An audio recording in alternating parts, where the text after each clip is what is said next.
Okay, hello. Took me a minute to get all set up again, because I, once again, am late getting to stream. Only 3 minutes late, not too bad. I just had to, just had to run in, and I haven't eaten breakfast yet. It's been a morning. I tried to fit probably too much in today, but you know what? I'm okay with it. I'm okay with it. So today we're going to be drawing sheep. We're going to start off drawing sheep. We'll be doing probably some other members of the... Sorry, I'm trying to make sure my face isn't super whited out. It looks like it is, so I'll just leave it that way. That's fine.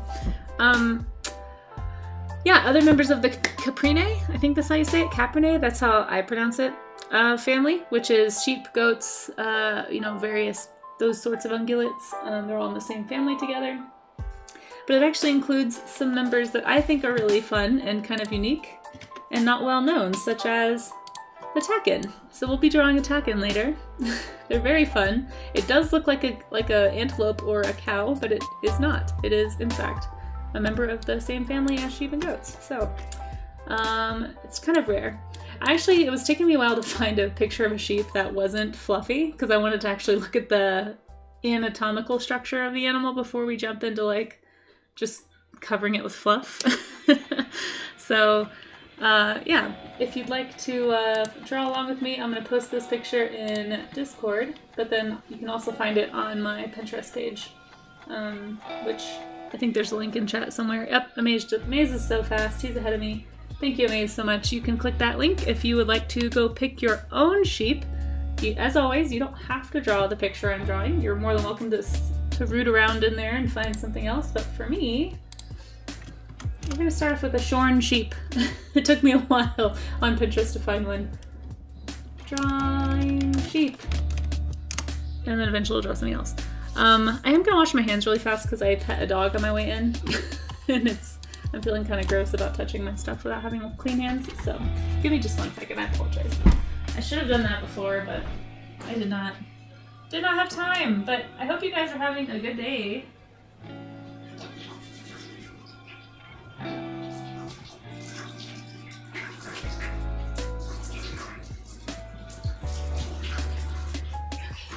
And I also have not had a chance to turn on the heat in here, so it's very chilly.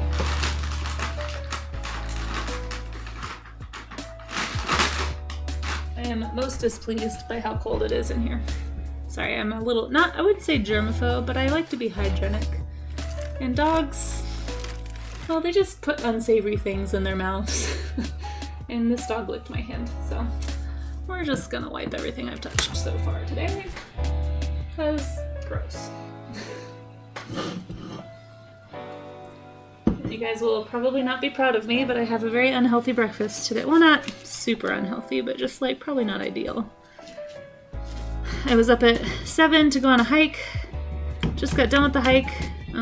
Some friends from my day job invited me along, and it's a hike here in the town I live in. So I was like, well, I don't get out often enough. So I decided to take advantage of that offer. That's why the stream is starting an hour later than normal. So if you're like, huh, I didn't realize daylight savings was so impactful. It's not daylight savings. It's just me trying to do too much. But that's okay. Made it by 11, which was my goal. So I did grab these veggie straws because they were on sale. So this is my breakfast. Don't judge me. It might be a little crinkly. I apologize. I'm actually a little mad at myself because I meant to get the regular kind, and I somehow was in a hurry and managed to get the ranch and the cheddar instead of the regular. That's okay. Alright, breakfast of champions. Let's do it. How are you guys doing? Also, hello Amaze. Hello Raga. Thank you for joining. I hope you're having a good evening and or morning.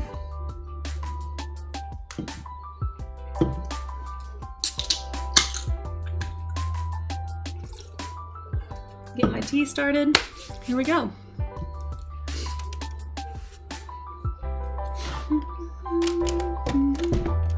Yes, a non-fluffy sheep. They do exist.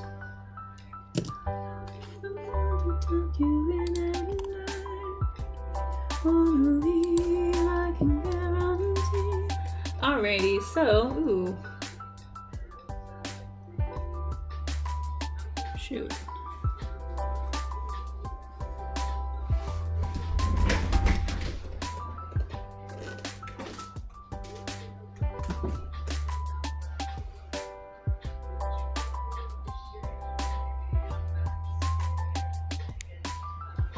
Ugh, sorry, there was something weird on my pen. I don't know what it was, but anyway, just gonna wipe that down real fast. So we are drawing Sheep Day, mostly because I need to practice these critters. Not sheep particularly, but they are very similarly structured to goats. There's a lot of anatomical similarities. I'm not even sure, honestly, how easy it would be to tell the difference in anatomy between them. They're so similar. I might pull up a sheep skeleton. I mean, I know the horns are different, typically, but like sheep's horns tend to curl. Goat horns tend to be sort of straight, although that's not always true.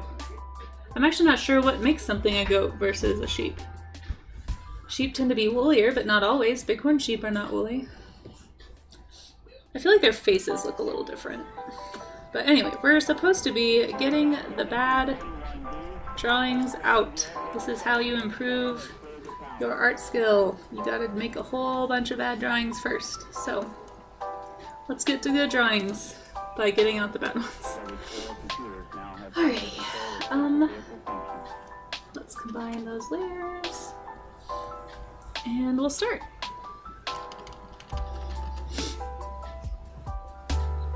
Alright, so as always guys, for those drawing along, you can choose this image or choose another, but whatever you're doing, start with your shapes first. So I'm noticing right away that the sheep, there's like a lot more, it could just be this breed, but it seems like the body is a lot longer than the goats that we've been drawing. It's kind of interesting to note. I'm thinking about all the anatomical stuff we studied last time. And certainly the legs are longer than the little mini goats I've been drawing.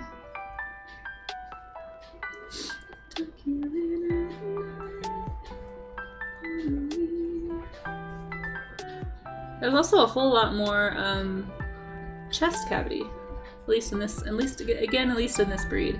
I don't know how much of this is species differences and breed differences, but these are just things I'm noticing right off the bat as I'm drawing.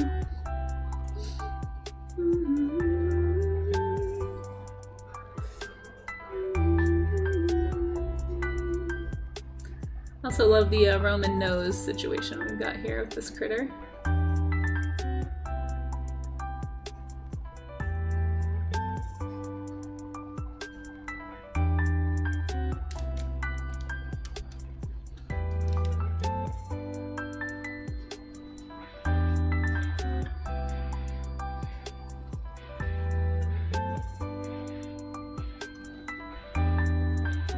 And we did a whole study on horns, so I'm not going to go back into that too much, but I'm just kind of using some of the stuff we practiced the other day. It looks like this guy has his ear like in front of his horn here, so I think this is the ear. Just because that looks funny to me, I think I might swap that around a little and just stick his ear behind his horn. I don't know, it looks kind of weird. I'm not sure why his face is this way. Maybe this is a breed thing too.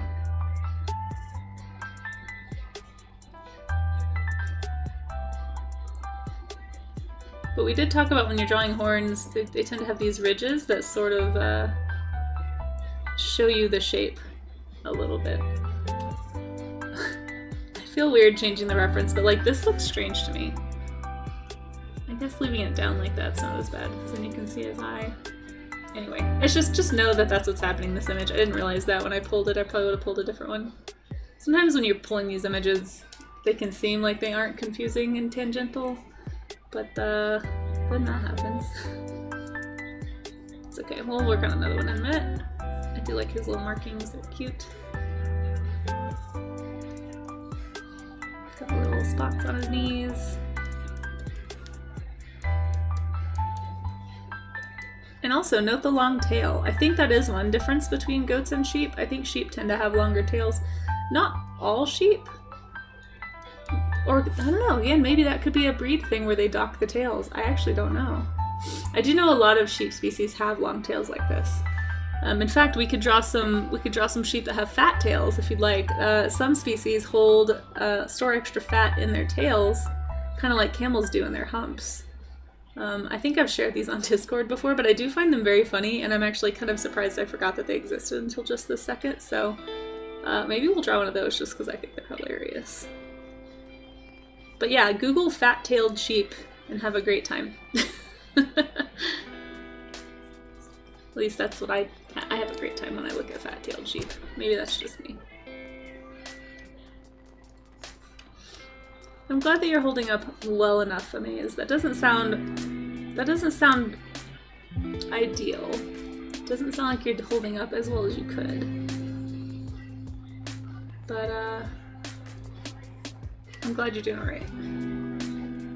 Mystery feet, cause they're in the grass, and we just don't know, so we're just gonna draw whatever it looks like. That's my song about how annoyed I get that I can't see the feet.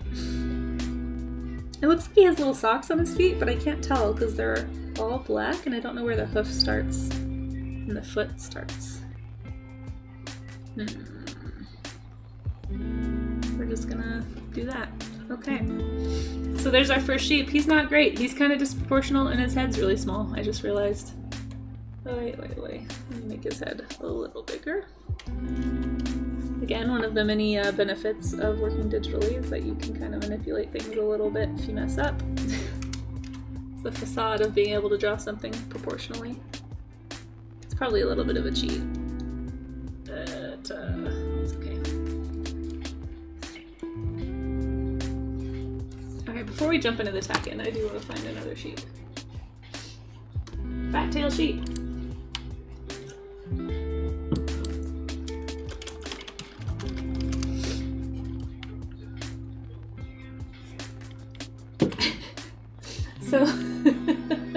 So some of these breeds, if you look up fat-tailed sheep, they might look inappropriate. It's not inappropriate. It's just some species, they store all the fat like this, where it's like a giant tail.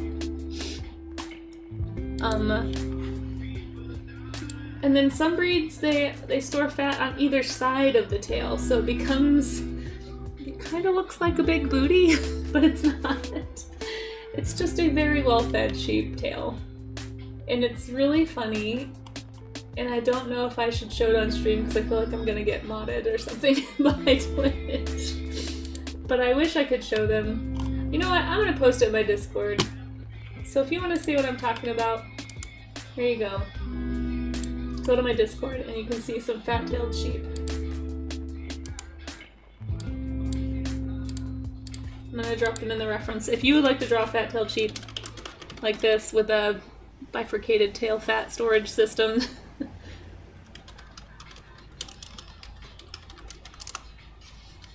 I forget the names. There's like multiple breeds that are like this. They're kind of some of the more heritage breeds.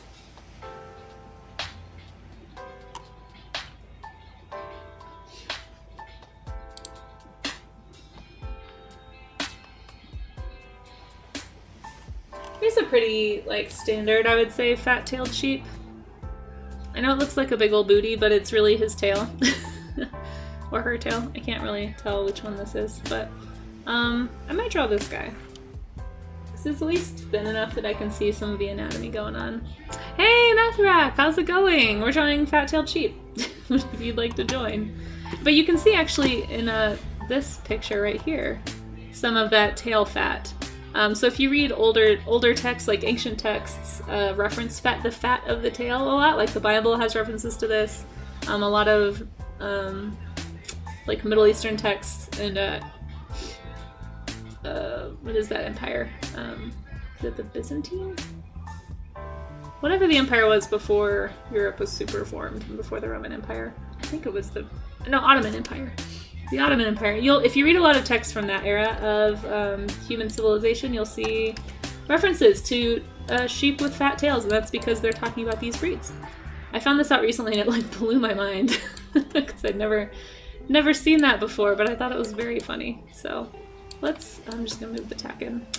Tack-in? I don't know how to say it. We're gonna scoot him over. We're gonna tackle you tackle the tack-in later over here. Boop. Okay. Fat-tailed sheep. How are you doing, by the way, Mathrack? How's it going? Just drawing some sheep. I'm also realizing I need to separate my entire...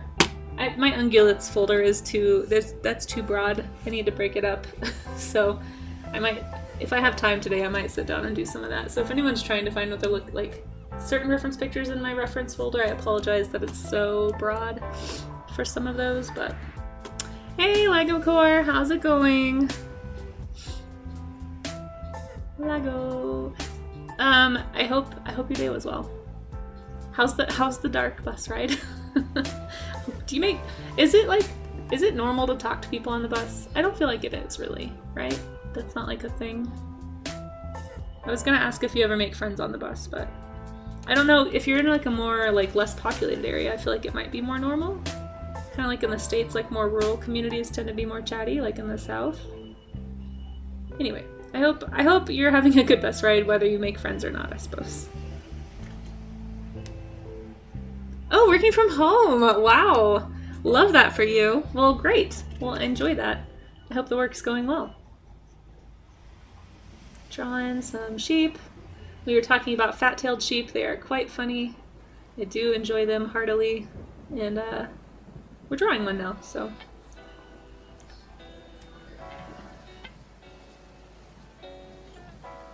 Not in Sweden? Got it. Well, either way. I hope your work session goes well. Please feel free to work. No need to chat if you have stuff you have to do. Or I guess you're probably at the end of your workday? I forget how time zones work. Just me being ignorant and dumb, don't mind me. Kind of looks like a Pomeranian tail, a little bit.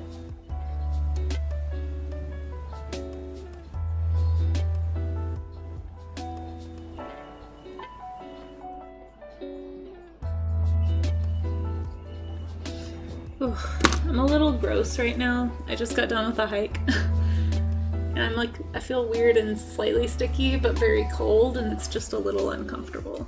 So don't mind me. I actually might grab this blanket. I'm just gonna be a little swaddled grandma today. Don't mind me. Until my studio warms up, it's just a little chilly in here right now. Brr. Okay, let's draw. Ugh. My hair's being pulled. Hold on. Ow. Everything is difficult. Okay. Anyway, I hope it's warm where everyone else is. We're expecting snow, I think, in the next couple of days here. So everyone's kind of preparing for that. I think it's supposed to be a lot, but every time they say that, it turns into nothing. We'll see. It'd be nice, honestly, to get an extra day at work. Like, in the studio. We got a pay increase recently, and it's made it a little bit easier for me to take extra days off that I didn't already have, and still make enough, which is nice. I really wish I could afford to just work completely from home. Maybe one day I'll go back to that.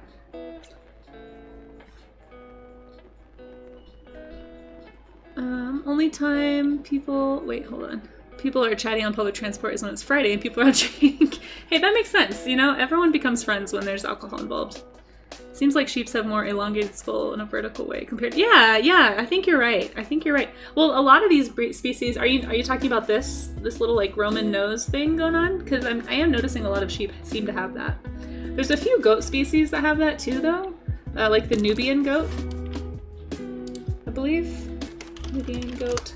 I wish my brain could remember, like, any other important facts. Like, you know, when World War I started, but no, I just happen to know things about animals. Clearly, I have a bias. I'm trying to find a good picture of the nose on one of these goats. For whatever reason, most of these images are from the front. But you can kind of see it in this baby here. Plus, oh, you know what? We need to draw baby goats today, guys. So here's this little baby goat, but you can see it's got the Roman nose thing too. I don't know. I need to look into what the differences are, like physiologically or whatever, between goats and sheep. So far, I feel like goats seem like they have, I don't know, like I can tell looking at the animal that something is a sheep or a goat, so I'm trying to figure out like why that is. Looking at this, honestly, the only real difference I'm seeing in body conformation is like the tail. It's interesting. And they seem to have a fattier, sheep seem to have a fattier rump, maybe? But again, that could just be this breed of goat that I'm looking at. I don't know. I'm gonna look into that later. I'm curious. If anyone happens to know, I would love to know. Maybe you can remember when the Emu War started. No, I can't. But I do know when the Emu War, I do know about the Emu War, which I think is a hilarious piece of Australian history. If people don't know that, you should look up the Emu War. I feel like there's been a lot of podcasts and stuff about that lately, so I think the word is spread. Don't mind me guys just eating breakfast. Show you something slightly offbeat? Sure. Totally. Diving through the Yu-Gi-Oh! Wiki, found a monster archetype I think you'd appreciate. Dino Wrestler? Oh my gosh. What is that? It's like a Power Ranger dinosaur. That is so funny. Oh my gosh. I never got into Yu-Gi-Oh!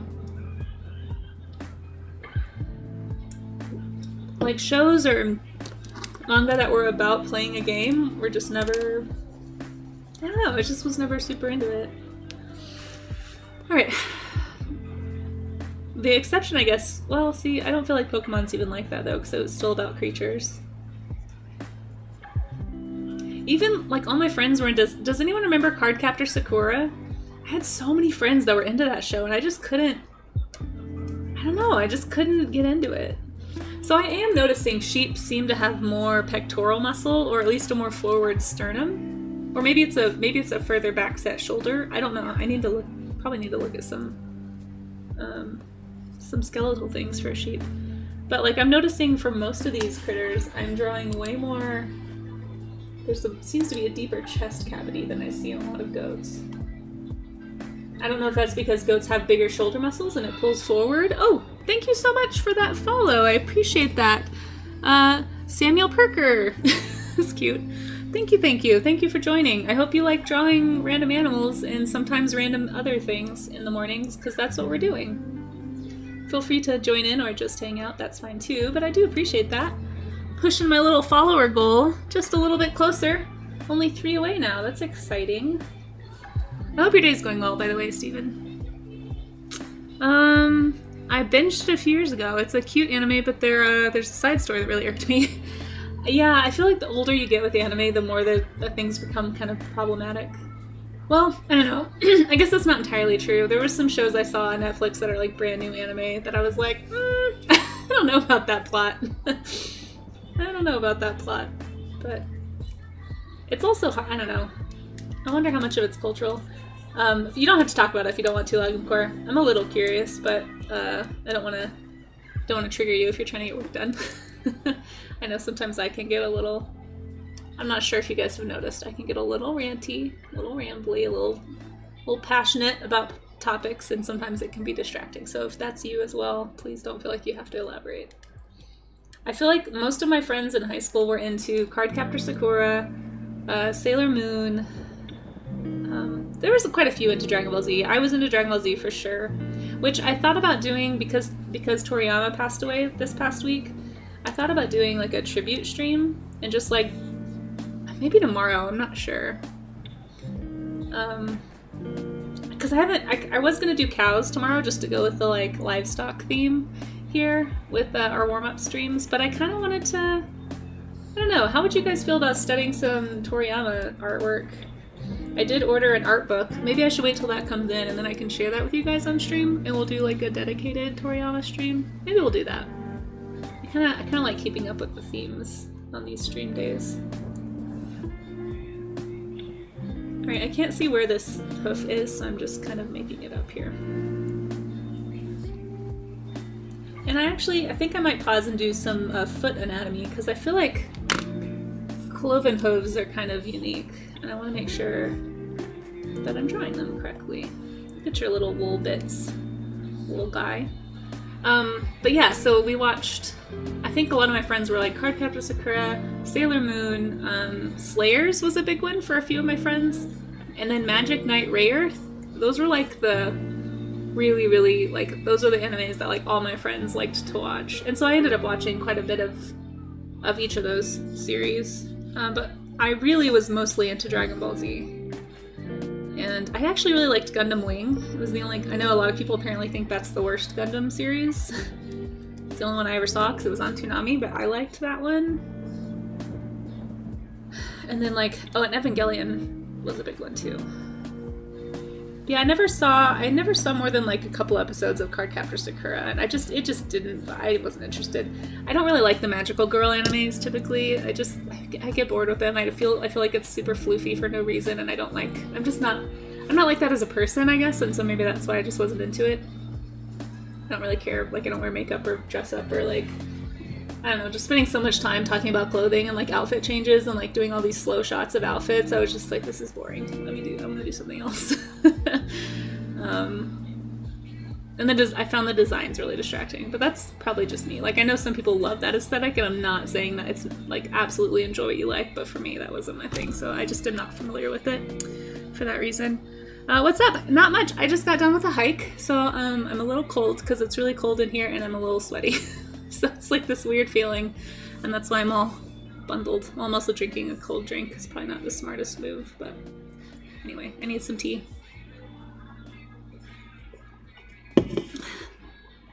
But yeah, so I did that, and now I'm here. Oh, I grabbed some breakfast on the way in because there's a grocery store between the trailhead and here, and I grabbed the wrong kind of veggie straws because I was not paying attention because I was trying to get here fast. They had a sale where if you get 3 of a kind, you get them for like $1 instead of $3, and I was like, cool, that sounds great. But I accidentally grabbed 2 ranch and Amaze! Thank you so much for that sub. Oh no, your sub ran out midstream. Amaze, look at that number. You have subscribed for 24 months. That is 2 years of subs. Amaze, that is incredible. Thank you so much for supporting this channel. You helped me buy these veggie straws, even though I got the wrong ones. I appreciate you. Thank you. Oh my goodness. I gotta eat these. There's too many. I can't talk and eat this many straws. Would honestly be problematic even back then. Oh, okay, fair enough. We can chat about it in Discord. I appreciate you watching out for that, Lagum Core. I do try to keep this pretty family friendly. I do know if any of my friends are watching with their kids, hello. I will continue drawing in a second. I'm just hungry because I haven't eaten, and I hiked, I think we hiked like 2 or 3 miles this morning. It was pretty good. Good elevation. I'll post more pictures in Discord later, but I also had a friend that was into like Tenshi Muyo and Bubblegum Crisis, and my friends were like watched so many more things. I probably would not have been exposed to as much anime if I hadn't hung out with the people I was hanging out with, because they really found the anime, and I would just like go to the sleepovers and watch whatever they were watching and like was fine with it. But I rarely sought it out on my own. Manga was different. I would hang out in Barnes & Noble and just like look at manga. And it always makes me smile a little bit because I don't know if you guys see this, but like when you go to bookstores, you see like teenagers just kind of hanging out in the manga section, like reading manga, and I'm like, aw, I was you. Oh, thank you so much, Samuel. I appreciate you. So just to give you some context, I do warm-up streams Monday, Tuesday, Wednesday, typically of animals. I'm trying to practice a lot of things. Eventually I'm gonna get back to practicing things I don't draw all the time. We did vehicles a couple weeks ago, and that was really helpful for me. It actually did kind of help me not be as afraid of vehicles, but I just realized I forgot to post this sheep in Discord. I'm so sorry if anybody was in Discord. Copy. There we go. But I'm actually working on some goat stickers, which I can show you guys if you want to see after we draw a few more. Maybe at the end of stream I'll show you the goat sketches I did yesterday in case anyone missed that stream and wanted to see. But I'm working with a YouTuber that reached out to me to make some stickers for their merch shop, and it's somebody that I've been a fan of for years, so I'm really excited about it. And so I figured I would practice goats and sheep and things with this kind of body style this week. I'm sorry guys, I just have to boop. Love the little fat tail. Actually, let's put the heart on the other side. Boop. Gotta emphasize the fat tail. Ooh, let's draw a really woolly sheep now. So we've done sheared sheep so far, or like short-haired sheep. Let's do this guy. How you guys feel about that? Look at that fluff. So if anybody is drawing along for the first time, eventually we're gonna draw this tack in. Don't worry, I haven't forgotten about him. But I like to go over just kind of, you know, if you're new to drawing, just some ways you can approach it to make it less intimidating for you. So what I always tell people to do is look for the big shapes first. So in case anyone's watching that would like to learn to draw.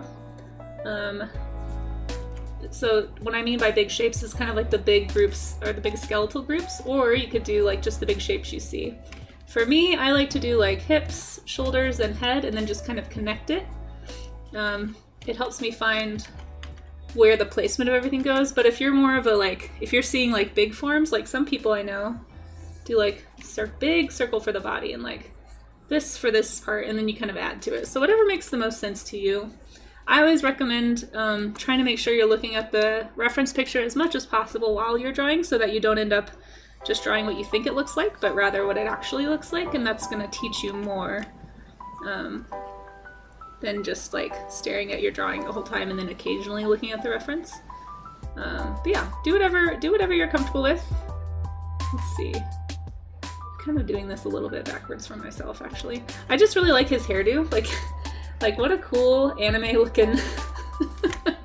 This is like I have a lion character who has a mane in his face. It's totally like reminding me of that character. Just as a sheep. It's absolutely Briar. Definitely not Riley. That's not his name. I would never call him that on accident all the time. Yesterday's stream was the goat. Charlie's Dragon, have I said lately that I appreciate you? Because I appreciate you. Thank you. I'm here for wordplay, guys. All the sheep and goat puns. That reminds me. Okay, I have a song that I have to show you guys. It's about sheep and goats. It's so cute, and I forgot about it until last night. I was thinking about this stream and like what I was gonna do today. I was like, oh, probably sheep, not goats. And then I just remembered there's this whole song about telling the difference between two species of sheep and goats that we have here in Colorado, because we have people commonly call things, you know, they just don't know. Like people call whales fish all the time, for example, but a lot of people call sheep goats and goats sheep because they are so similar. I think it's just hard to tell. Like I get it. Now I'm drawing. I feel like I'm just drawing Riley. Sorry, I'm getting excited and distracted already.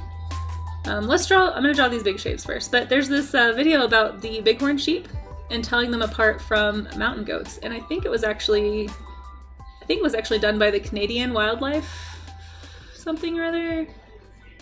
It's a cute video, and it's talking about the differences between the two, but we have those same creatures here in Colorado, and so I like showing that video to people. I've probably even showed it in Discord before, but real quick, because I don't want to forget, I'm gonna go drop it in the video section of the Discord, so if anybody wants to pop in there.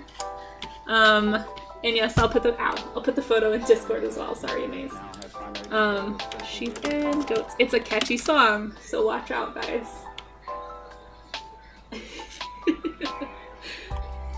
Oh no, did they take it down? Alright, well here's a re-upload of the video, I believe. Let me check and make sure it's actually the right one before I link it. Educational video from Banff National Park in Canada. Okay, yeah. I just don't know why they took it down off the actual page. That's so sad. Huh, okay. Yeah, it looks like it's the right video, and I'm not seeing anything so far in the video that looks like it's not right. So I'm gonna drop it in chat if you'd like to. Drawing Riley, you say? That's, yeah, I know. So, for some background, I have a Latin character that for years I didn't really have a name for, so I just called him Riley, because I don't know, I liked the name. This was like back in high, I made this character up in like 2002. I don't know, I just thought it was a cool name. And over the years, I kind of incorporated him into an actual like comic, like an actual story that I'm working on. And I needed to change his name because his name just didn't fit the naming conventions of the story. And so I had like this whole voting thing on Instagram. People helped me pick a new name for him, and the name they picked was Briar, which I like. I was torn between, I think, Briar, Dusty, and which now I'm glad Dusty didn't win. I don't like it as much as I did at first. Briar and Clay, I think, were the two names. Anyway, but he has hair like this.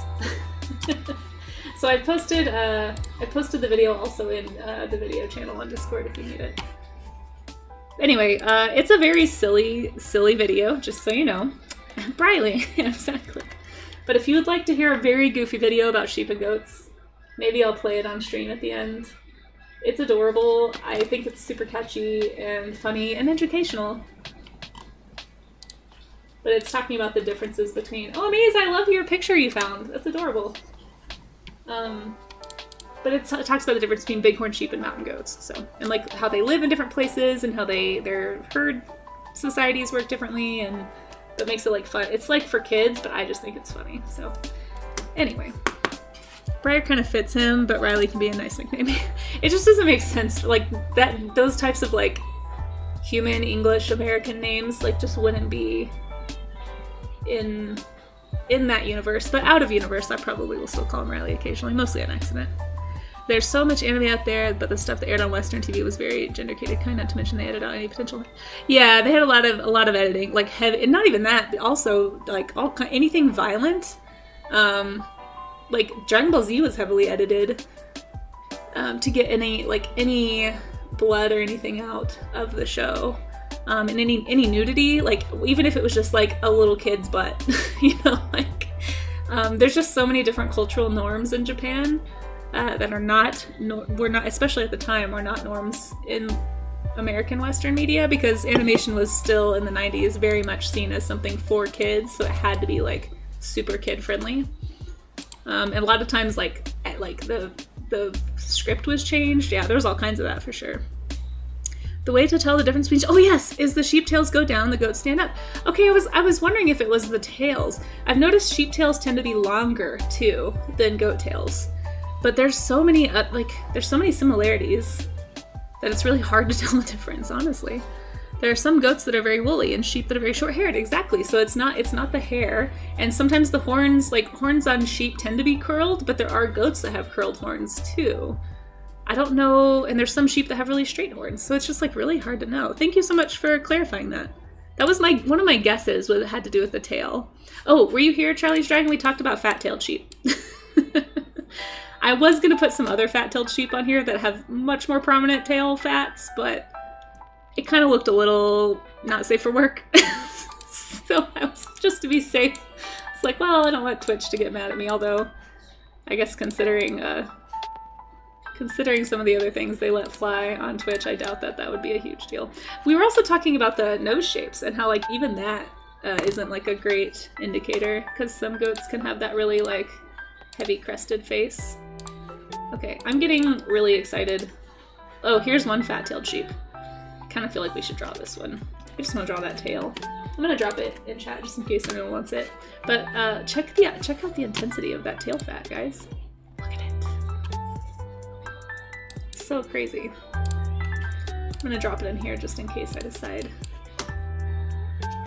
Ramble signal! You're definitely rambling about fat-tailed sheep. Watch out, guys! Watch out, guys! Ramble alert! Thank you, Maze. It's happening. It does happen around here. This is what you sign up for. A little bit of drawing and a lot of tangents. Generally harmless tangents, I like to think, but tangents nonetheless. A briar is unintentionally prickly and can rub people the wrong way. It's true. They're also clingy, and and they're found in like under shrubs. The idea with that name for him is that he was found under a briar bush. Like that was when he was like discovered, and he didn't have a name. He was too young to have been given a name, because in the culture of the world I'm setting up, it's like you earn your name, or it's bestowed. I guess it's like a family type thing. Like each different pride will have like different naming conventions for how they name. Anyway, I'll get into that more in the comic, I guess. But yeah, he didn't have one, so he was given one by his little buddy. Okay, this sheep is so woolly. So one thing I like to do when something is really fuzzy or hairy or fluffy like this, which if you draw a lot, you probably do this too, or something similar, but if you are new to drawing and you feel a little overwhelmed looking at shapes like this, you can kind of see that I've done that already, but I kind of section it off. So what I'm noticing is like this section and this line made by the hair of the sheep, it kind of like follows like an exaggerated version of the face. So I've kind of got that there, and I just kind of start finding the shapes. So you can kind of almost section it off in like planes, right? And then you can kind of like visually bunch it together. So you don't have to draw like every individual hair to get the same impression like this is a woolly creature. I drew that line a little too heavy though. Oh shoot. Did I draw that on the wrong layer? Dang it. What layer did I draw that on? Oh, poop monkey. Oh, pardon my French. I apologize. Darn. Okay, well, hold on. Let me see if I can salvage this. Yay. Easy. Alright. Anyway, trying really hard to keep it to just a few layers so I don't do things like that. But anyway, if you are new to drawing and you're trying to figure out stuff like that, just consider drawing things in chunks. Like, worry about shapes first and add details later. And you can just kind of gently imply some of that stuff. Thanks, Amaze. Appreciate that quote. Oh my gosh. So did I mention I was an elementary school art teacher, guys? I don't really swear, but I do sometimes say things like that. So I apologize if that's really weird for you. Yes! I do like that quote also. Amaze, that's a great quote for Amaze. Thank you, Charles Dragon. The problem with using wildlife photography as reference, a lot of animals live where grass is. I just added them recently, and so far I'm having a lot of fun with them. It is funny because I forget that they exist until somebody quotes me, and I'm like, oh yeah, that might come back to haunt me someday. But it's kind of funny. I don't know. I like it. Feel free to add quotes, guys, if something happens that you think would be funny out of context later, or whatever. Or if it's like if I manage to once in a while say something actually profound, I wouldn't mind if that comes back to remind me every once in a while. But I do like the funny ones. That is the whole thing. I feel like things are starting to go back to that era with self-censoring on TikTok. Oh, really? I'm not on TikTok. I have an account. I tried to actually log into it the other day, and it took forever, and it made me feel like something weird was happening, and I just stopped, and I haven't been able to get on. Like, every once in a while, people will send me a video of something that's on TikTok, but I just don't like the platform. It's like weird Vine. I don't know. And I think like all of the short what? I don't even remember saying that. Cadavers are great. Oh, I think I do remember saying that. Thanks, Raka. How many quotes do I have? Is there a command that shows you how many quotes there are? I think I was talking about for an anatomical reference. That's right, because we were talking about taxidermy. Look, sometimes I use unnecessary words, because as we talked about yesterday, English has a lot of unnecessary vocabulary, and you can say a lot of things that mean a lot of things, but also kind of mean the same thing. Okay, so there's 11. Cool. Good to know, thank you.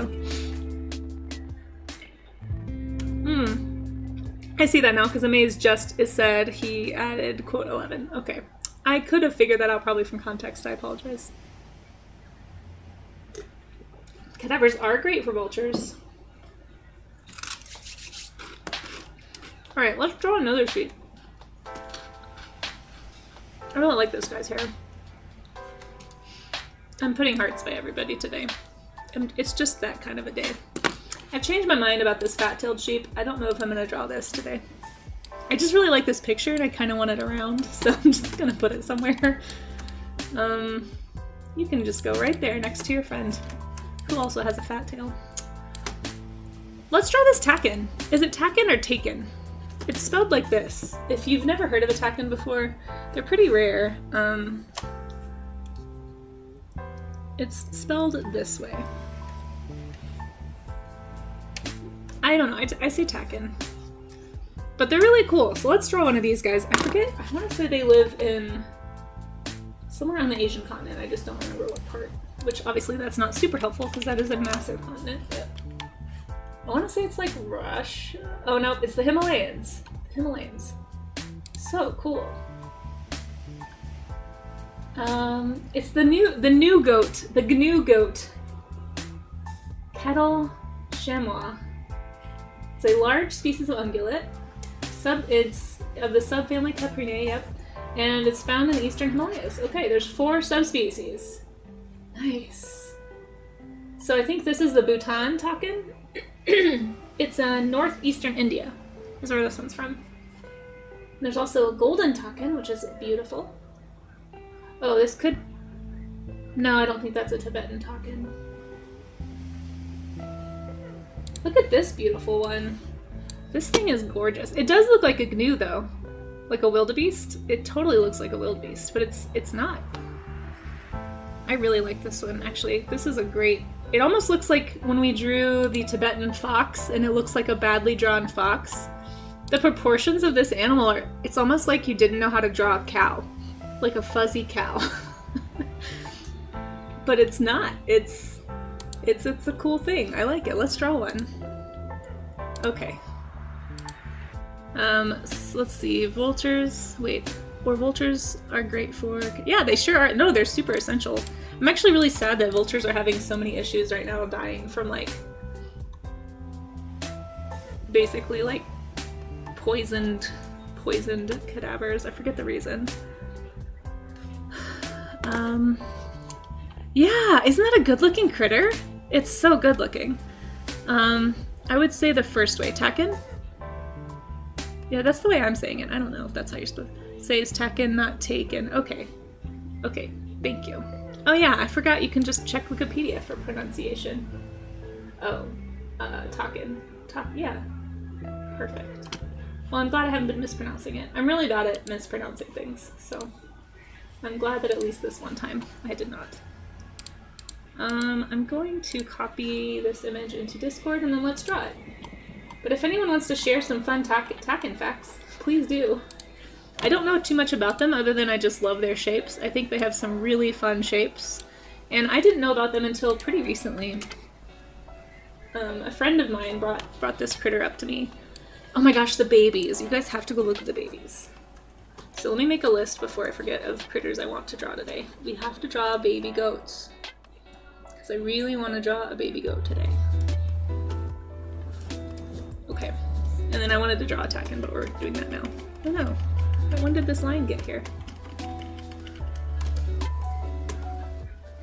Baby goats. Okay. Apparently I just did that.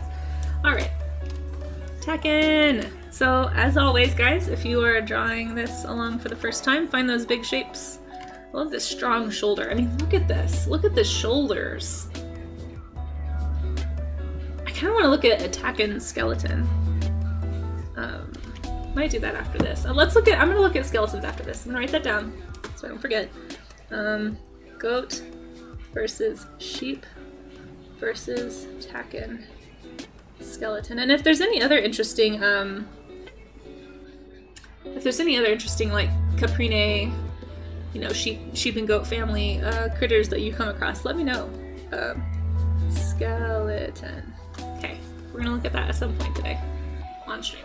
This is my only stream today because it's a Tuesday. I don't do my afternoon streams on Tuesdays unless there's a special event.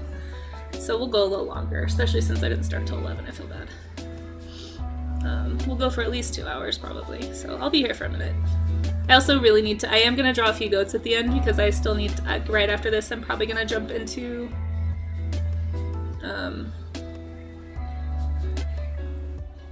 working on those stickers. I might redesign a few of them. I'll try and do most of the work for those on stream, but just the way my schedule goes, if I have time to do it now, I feel like I should. So I'll probably work on them on Wednesday afternoon. So I'll probably do most of that on Wednesday, but oh no, I can't work that long on Wednesday.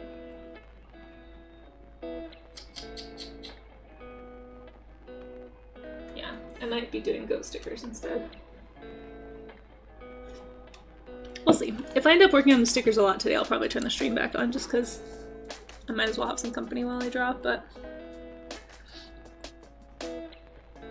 alright, don't get caught on the details. I always get excited about details and want to jump in too fast, so if you are like me, don't do that. It's a bad habit.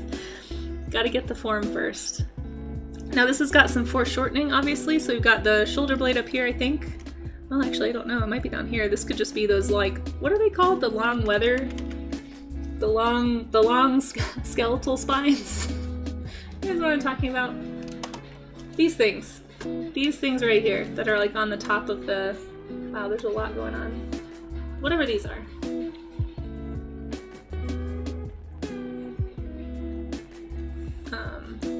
So it might be that, actually. I bet it is. I could be wrong. It might be the shoulder blade. I guess we'll find out. Anyway, find your shapes is what I'm trying to say.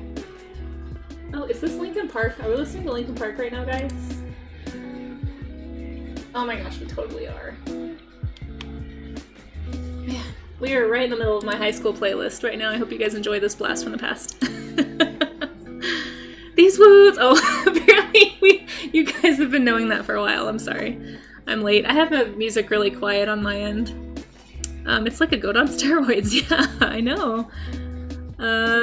These wounds. Yeah, you know. I 100% approve screaming the lyrics in chat at any point, especially to Linkin Park. Did anyone ever listen to Fort Minor? It was like the guy who started Linkin Park's. What was his name? Is like Ryan or something? I don't remember.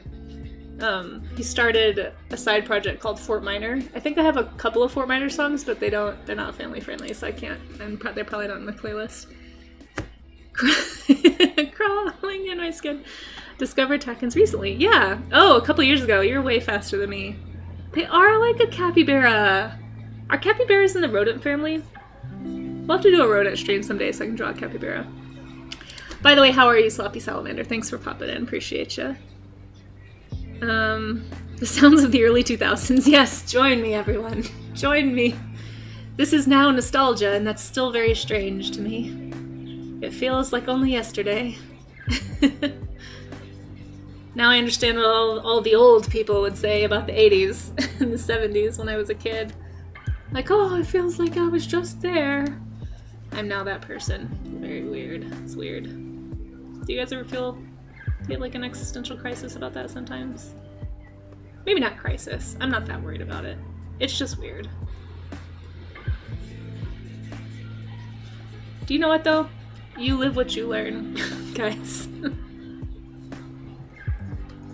At least I think that's what he's saying. I don't know. Does anyone else ever play the game where you ruin a song by speaking the lyrics? Is that just me? Am I the only one who finds that really funny?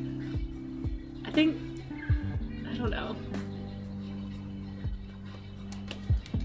It maybe won't work as well with this song because so much of it is spoken, like... But like... Well, maybe I don't know if I want to ruin it for you. But you know, like the chorus, you know... Crawling in my skin, these wounds, they will not heal. Like if you just speak it, it's really funny. I don't know. Maybe I just think it's funny.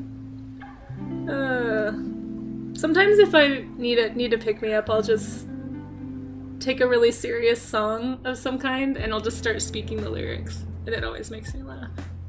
Highly recommend if you are very desperate for a pick me up sometime. Just a little tongue-in-cheek.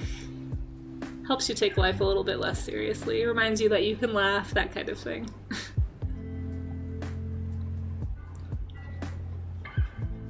Look at his face. He's so funny. Oh yeah, misheard lyrics. I would love to hear everybody's misheard, like worst or best, depending on your perspective. Misheard lyric. I have one that I can think of off the top of my head that I sang for years. And there was one that I actually... Oh, there was a Florence and the Machine one that I misheard that I actually thought was better than the actual lyrics.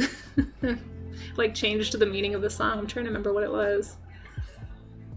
Or at least it changed the meaning of the... Oh, I know which one it was. It was the song that's like louder than silence, or louder than sirens, louder than bells, whichever song that is. Sweeter than heaven and harder than hell. I don't remember the song title, but you know the one I'm talking about. Anyway, when it first came out, I thought she was saying louder than silence, louder than bells, and I was like, wow, that's so deep, because silence is so loud. And I sang it like that for so long that I still like whenever I hear that song, that's how my brain thinks that it is. I actually like it better than louder than sirens, because it's like sirens are already loud. Bells are loud. I just like the dichotomy. Anyway, that's all. Let's see. Oh, I forgot to stretch. I forgot the word too. Which one? Hold on. Oh, look at your little dancing emotes, Raga. You have so many. I need to make one. 2008 was 2 or 3 years ago, right? Yeah, I know, right? Charlie's Dragon. Oh, it's so weird. They are rodents. They are the biggest rodents. That's what I thought. Yeah, related to guinea pigs. You're just happy you were there. That's good. That's a good perspective to have. We used to sing misheard lyrics, which is the benefit of having... Yeah, I would love to hear some of your best misheard lyrics if you're not a native English speaker. I bet you guys have some awesome ones. You can sing the entire Soviet national anthem because it has a great misheard lyric in Swedish. Oh, really? Louder than sirens is just factual. Exactly. Another one, I don't know if this is a song that you guys would know. It was popular. It's like a classic rock song. It's called Kyrie Eleison, I think. Who sings that song?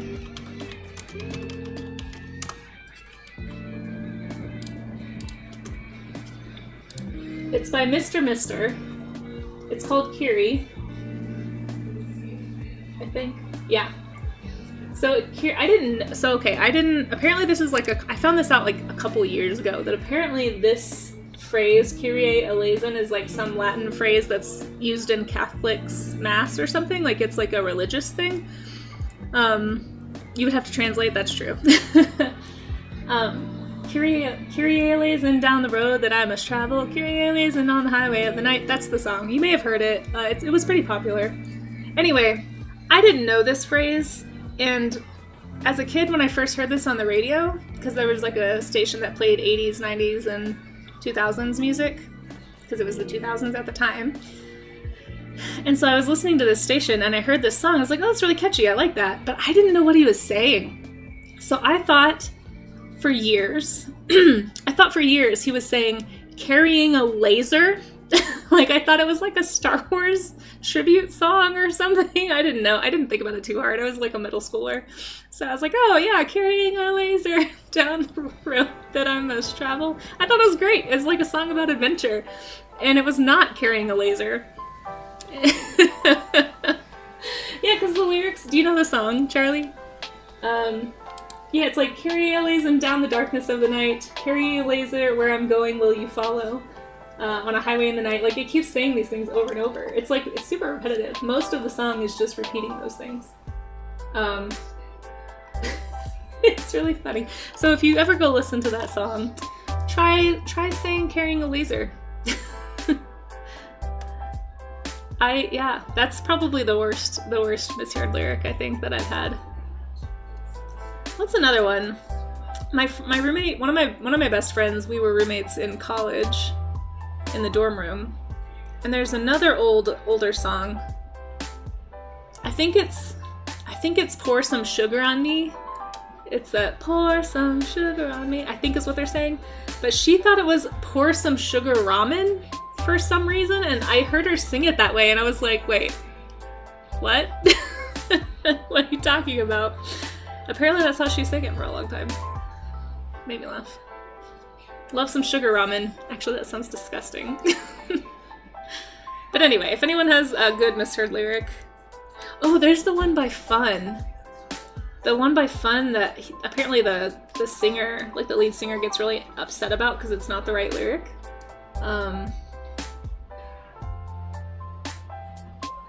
Shoot, it's okay. It's from Some Nights, like that really big hit that they had. And there's part that's like when he looks into his nephew's eyes, he can't believe the most amazing things. And most people apparently hear him say the most amazing things that can come from some terrible lies. And so it's like, you know, it implies that you're talking about either a destructive relationship or some kind of life philosophy that's like completely wrong or something. But apparently it's the most amazing things that can come from some terrible nights. And he gets really mad when people sing it as terrible lies. But I kind of like the terrible lies version. It gives you more to ponder, and I feel like it can make you reflect on your own. Like, I had a friend who found that lyric incredibly impactful because of a situation that his sister was in, you know? Anyway. Just interesting. Misheard lyrics, man. It's an interesting topic. Nightwish's Wish Masters has good misheard lyrics. I don't know if I know that one off the top of my head. I do know Nightwish. I have no idea what lyrics are without looking it up. Sometimes it's fun to just make up your own, though, too, you know?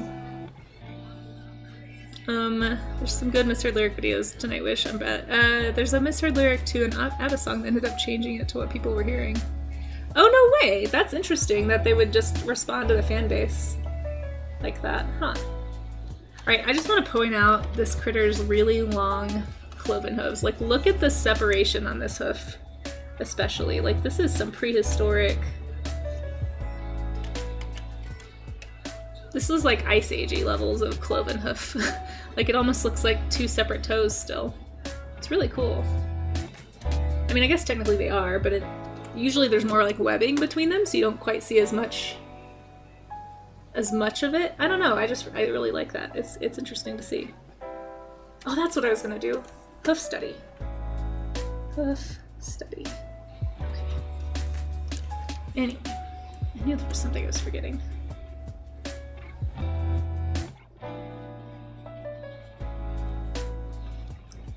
What's that one?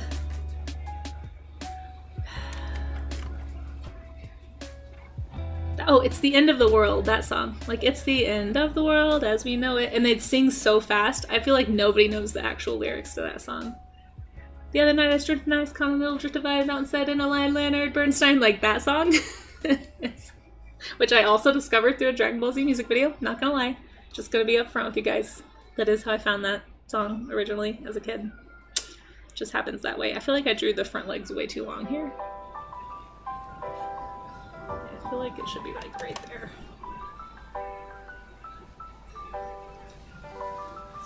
Hold on. It's gonna bug me a bit.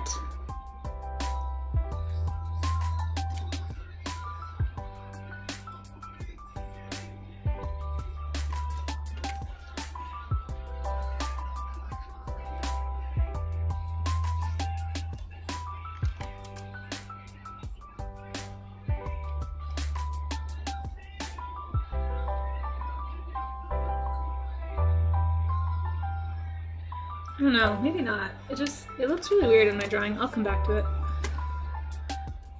Let's see.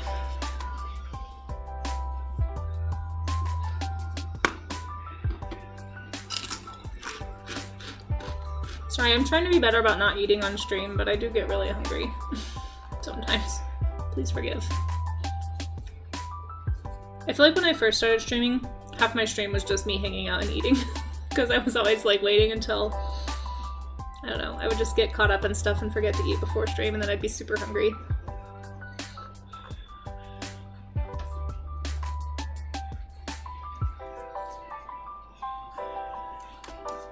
I will say the nice thing about hiking before stream is I'm really not as hungry as I feel like I usually am.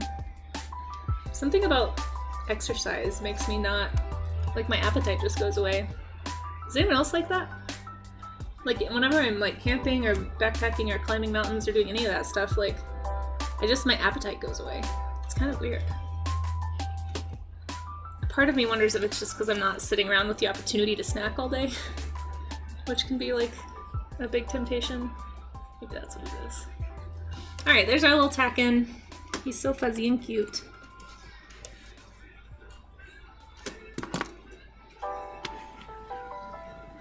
Let's do the skeletal thing. I want to look at the skeletons. Let's see. Sheep skeleton. Every core computers now have primary control of critical vehicle functions. Alright, I'm seeing immediately a few... Hold on. Sheep versus goat skeleton. It probably just depends. It probably just depends on the species too. So like, here's a goat, or maybe this is a sheep. It looks like a goat to me.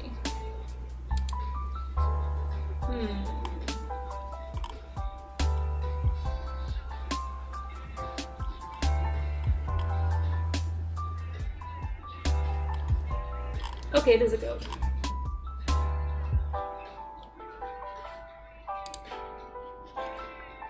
So this is from some university. So I'm gonna trust that it's somewhat researched at least. Here is a sheep skeleton. We'll go ahead and post this in Discord in case anyone needs a sheep reference. I actually might just link the whole, because it's also got some stuff like about cows and humans and other stuff. Swine. Ooh, that's helpful. Might say that for later. Or excuse me, that's a goat. I said sheep, but I meant to say goat. This one is the sheep.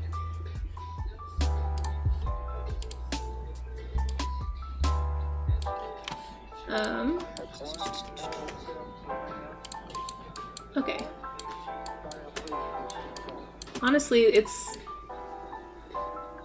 pretty darn similar. The skull shape seems different, but this is also really oversimplified, so I don't know if this is the best drawing of one. I don't know if I can find it better. Oh wait, what are they called? Thoracic vertebrae. That is the word I've been trying to say. Thoracic vertebrae and lumbar vertebrae. Okay, so the thoracic vertebrae have these really long, spiky things. I'm gonna find a better sheep drawing.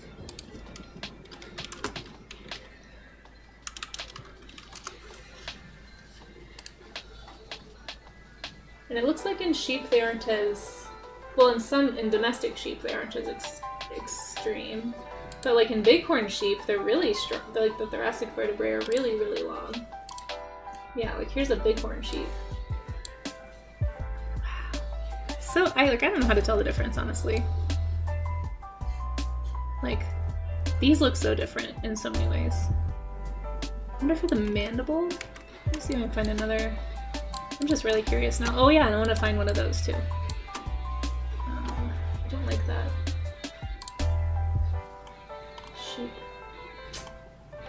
Sheep skeleton drawing. Here's a maybe slightly better one. They do seem to have a longer back, or like maybe a straighter back. Oh, this is confusing. I don't know, guys. So far, the only main difference I'm seeing is the tail thing that we were talking about. Anyway, that almost looks like a cow, but that apparently is a sheep. There's that long tail. Long tail. Except, well, not that long, but goes down, like you said. Weird. Tekken skeleton is what I'm interested in seeing now. No, not a muskox. Tekken skull.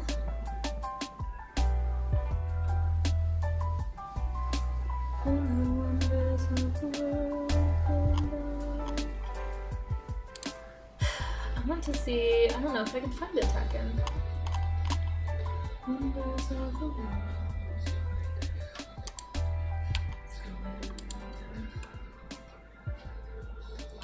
Found an extinct genus of goat skeleton. Oh. Ouch. One of the wonders.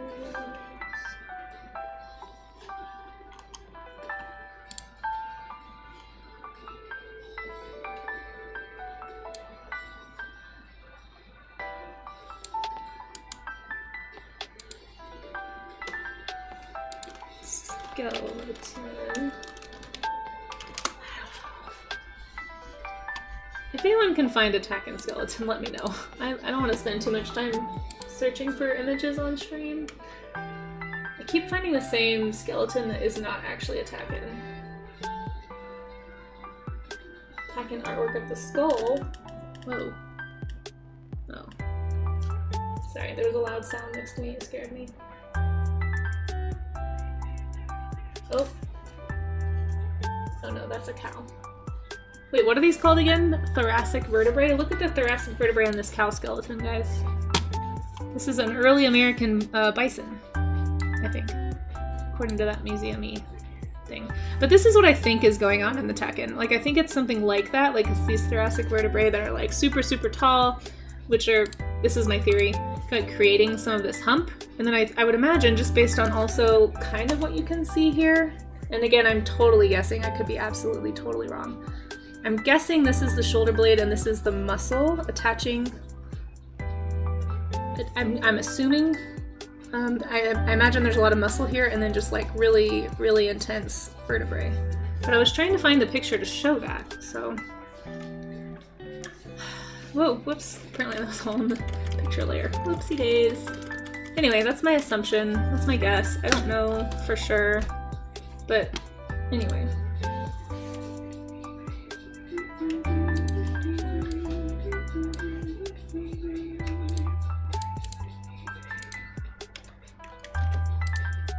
What are you?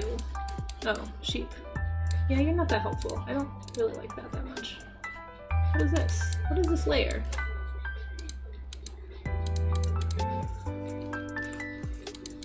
I don't see anything disappearing. Here. Okay, let's get back to drawing. I can't find it. I don't know. I'm just glad I learned the name for thoracic vertebrae.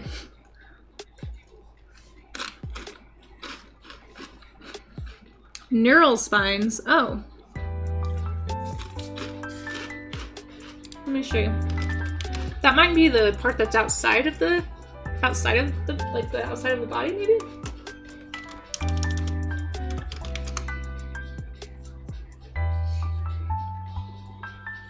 Neural spine sail.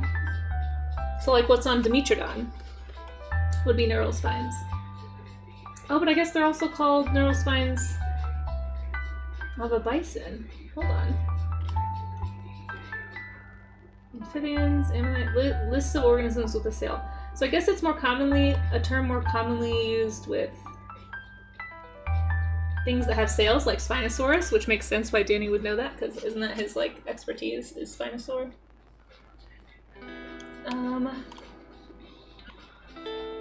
A neural spine sail is a large flatus protrusion from the back of an animal formed around a sequence of extended vertebral spinous processes. Wow, what a name.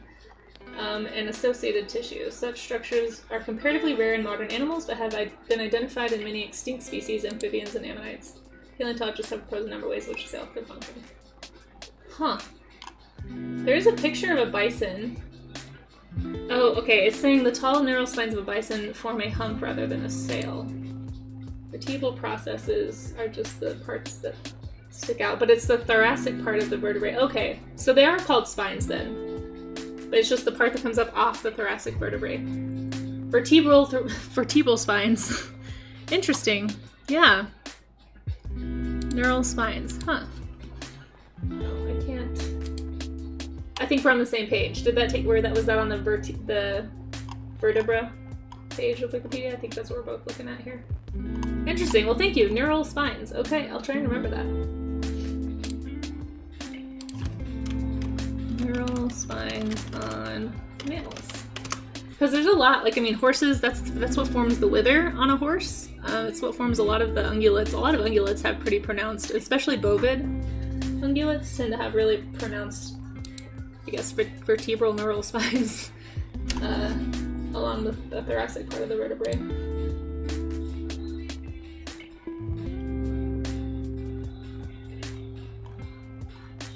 It does seem like it's mostly a term that's applied to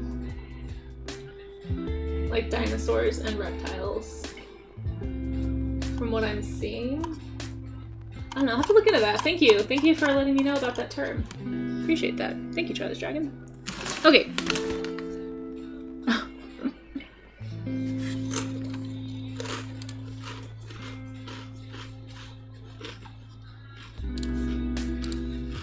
Alright, well, if anyone's curious, this is what we're talking about. If none of that made sense to you, I'm talking about these things on the vertebrae. So I guess this part of the vertebrae, like this section, is called the thoracic section.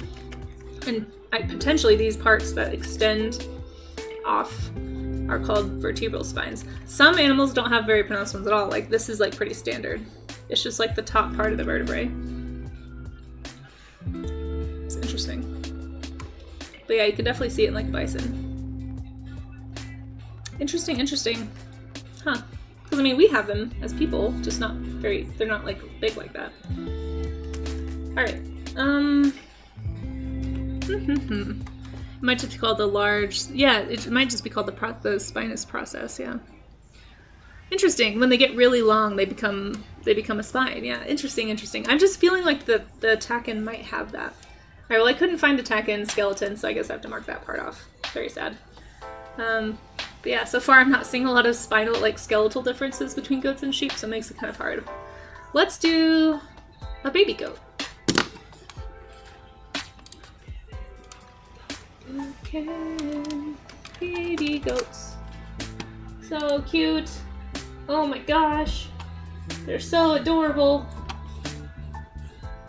If you've not yet discovered the joy that is a baby goat, you are missing out, my friends. Gotta save that to the ungulates folder really fast.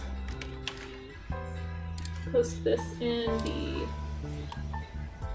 warm-up chat in case anyone wants to draw a baby goat. I want to draw a baby goat.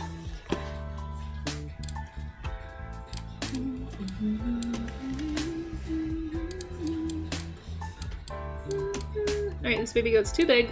We're going to make it small. But first, must delete some of this blue. Do not need all that blue.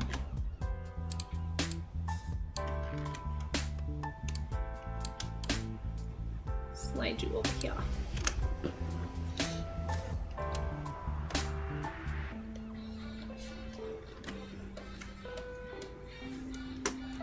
Alright, baby goat. Cute, cute, cute. Alright, there's our ribcage area, there's the hip area. The thoracic section is the chest. That makes sense, part of the torso. Yeah. Yeah, that totally makes sense.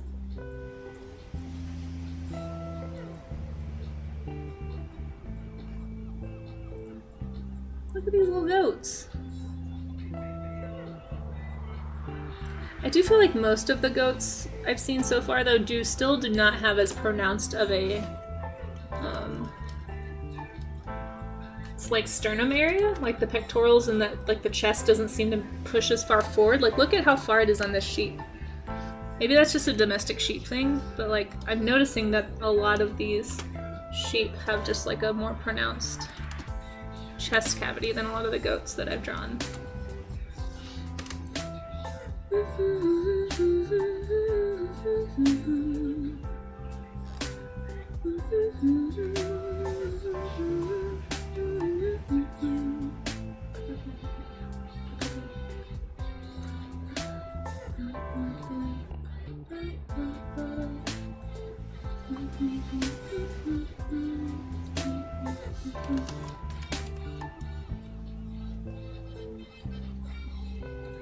Okay, goat. Look at you and all of your cuteness. Ugh. So stinking cute. We should do a stream where it's just animal back legs, guys. I need to get better at them.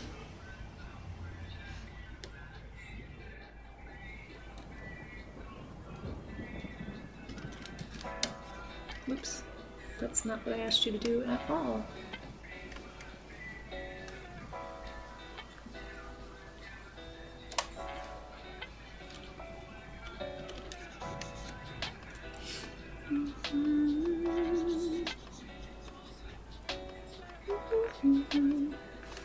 I wonder if there's cases of overbreeding in sheep and goats. It seems to be a thing. Oh yeah, I'm sure. The one with the massive tail looks painful, unless that's just wool naturally fast. No, that's actually, that's fat. So a lot of, there's like a few species of sheep that this is actually like, this is considered like a show quality goat here. And you could be right, some of that could be overbreeding for the tail, but like even in like the heritage herds, like if you look up fat-tailed goats, there's multiple species, mostly in the Middle East, is typical, and I think there might be one that's found in Africa, but it's some kind of domesticated sheep where like there's a few different breeds. They store fat kind of like a camel does in their hump, except for with these animals, because it's like a desert animal feature, I think, and since they're naturally, like they're sheep that originated from desert environments, like they store a lot of that in the tail. I was talking earlier about how you can find references to the fat of the tail in a lot of ancient texts from those regions. Like you see it in the Bible, you see it in, I think it was the Ottoman Empire, like some of their old texts reference these creatures. Like pretty much any of these old societies that would do like any kind of animal sacrifice, or like any written record of animal husbandry, they talk about like the fat of the tail, and like this is what they're talking about. Maybe not quite this extreme, but I have seen some very funny old pictures of like sheep that had such fatty tails that they made little carts for their tail, so they would like attach a harness to their rump that would like support the tail to keep it from dragging on the ground. Which is very funny. But yeah, this would be like an ideal like royalty level sheep, right? Like this was an implication of wealth, is that you had a sheep with enough, like you had enough resources to provide for your sheep to the point that its tail got this much fat, right? Whereas this is like a really small tail. I don't know. It's kind of funny. But yeah, I think there's a few breeds that are like that. It's very impractical for the animal for sure. I do think this is a little more probably normal, but there's quite a few where they get pretty long. And they start to look like butts a little bit, which is why I didn't put that on here, because like the tail, as we can see here, right, some sheep have super long tails. So if you added fat to this, some sheep store the fat like on either side of the tail. So like from behind, they can start to look very particular. And then you have some like this, where it's stored a little more evenly, so it just looks like a super fat tail. So it looks almost like a beaver tail. And you'll see a lot of pictures online of sheep with tails like this. For sure, but there's a few breeds that store them like this. It's very funny. Anyway, a tail bra. Yes, exactly. Like a tail bra. I never thought of it that way, but that is hilarious. Some fat storage is natural, but at the point that the tail's touching the ground, that's overbreeding. Yeah. Well, it's like selective breeding at the very least, right? For sure. There are sheep close to my house and their tails are fat. Oh, no way! No way! I've actually never seen, so we don't see these breeds here in the US. I've never heard of a sheep with a tail, fat tail at all. And I wonder if part of it is like maybe, I know that there's some species of sheep that they dock the tails because if you let your sheep roam wild, it's like they can actually cause a lot of health issues because the wool at this point gets so thick that like, you know, fecal matter and stuff gets trapped and caught and matted, and it can actually cause like severe illness or even death. And so I know that there's like farmers who do that, and so I don't know actually if all sheep that we have here in the US have their tails docked for medical reasons like that, or if it's like just certain breeds have had that trait of having a really big tail bred out. I don't know.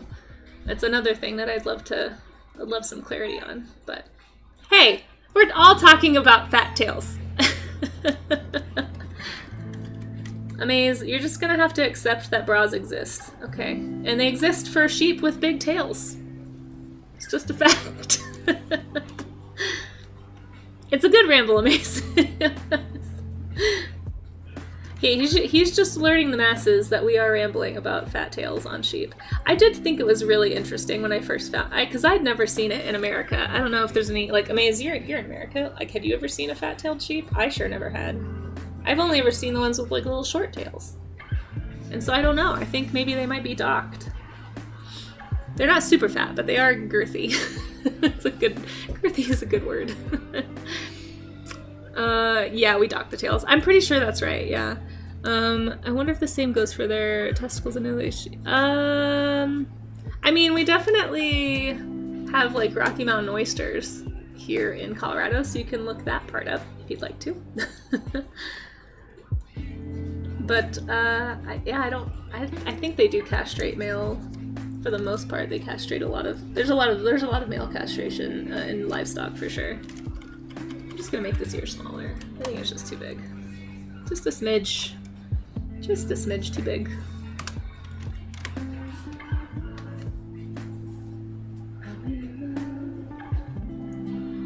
12:30. I'm gonna go a little bit longer, and then I think we're gonna call this. I don't know if there's any other sheep and goat species that you guys would like to draw, but let me know if there are. I'm probably gonna browse around a bit, find maybe one more.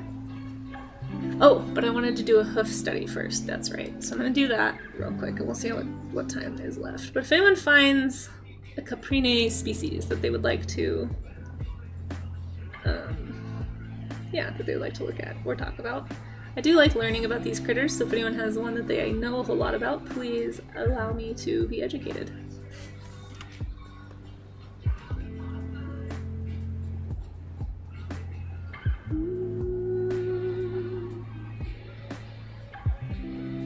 I want to state for the record, I've been working through these rambles. At least I'm not stopping to talk.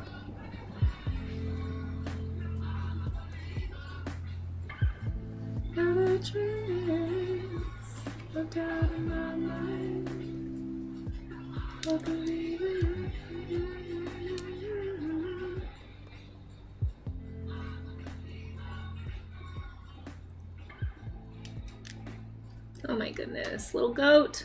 So dang cute. Did I mention that? I think I did. But there's a whole bunch of kids on the Weed'em and Reap farm if anybody needs to go watch some baby goats just bouncing around. They're so cute.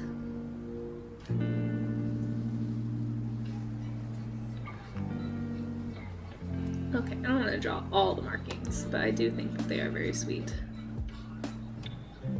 Oh my gosh, did you guys ever hear this song when Bare Naked Ladies were a big band? This is called the Chimp Song. Somebody, I forget who, somebody introduced me to this song and I had no idea. And then I started hearing it on the radio all the time. But it's just about, it's literally about all that, like there was this big fad in like the 90s and early 2000s where all these cards had chimps on them. And that's literally what the song is about. It's another postcard with chimpanzees and everyone is addressed to me. So funny. Docking animals is illegal in EU countries. Oh really? Wow. Sheep tails go down their back ankles so that they're pretty long. I do not think, yeah. Well, I mean, yeah, tail docking is certainly controversial here in the States too. The thing with the sheep tails, what I heard anyway, was that it was for that reason. It was because they can get really clogged and matted and cause a lot of sickness. But no, I mean, yeah. I don't know, I don't really like the idea of tail docking either. We had a Cocker Spaniel when I was a kid, and he came with his tail docked, and I was kind of sad about it. Poor puppy. That was like just the breed standard. Which I don't know. Let's see. Pretty sure we don't do it here in Norway. We're pretty strict on not doing stuffed animals that won't benefit the animal. Yeah. Makes sense. The only instance that comes to mind where docking makes sense is working horses to avoid the tails being... And that's a lot of what they say for like traditionally working breed dogs too, was that it would get like for herding dogs, it was so that they couldn't get injured by the animals like grabbing their tails or something. Or like getting it caught in brush. But yeah, I don't know. I honestly haven't looked into sheep tail docking. I wasn't sure if there were any breeds that had shorter tails or if they were just docked that way. I I have seen that in working horses. It's funny, I don't see that in America, really. You very rarely see a docked horsetail in America. But I see a lot of them, like pictures of them, in books from European countries. Like in, is it the Netherlands?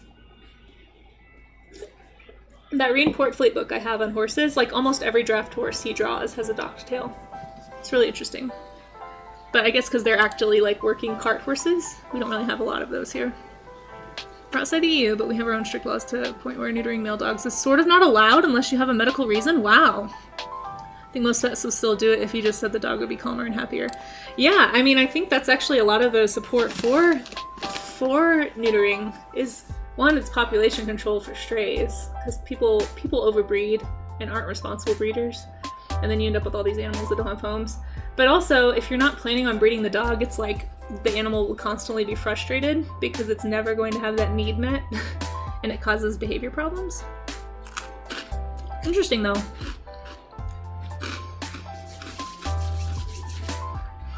I guess it depends on how close the yeah, it would depend on the cart they're pulling, because the tailbone's pretty long, yeah, in horses. They dock tails because they can't keep thousands of sheep in check, which I think is in itself a problem. Yeah. Well, that's just the demands of how many people are on this planet, to be honest. There's a lot of countries where like sheep and goats are like the main food sources. I've never seen a good amount of old pictures of working horses. Do you want to see? I can show you some drawings. I'm kind of hungry anyway. I need to snack for a second, so I'm gonna take a break. We're gonna draw hooves in a second. Oh my gosh, it's so stiff. Oh. I should not have sat down after that hike, immediately after the hike.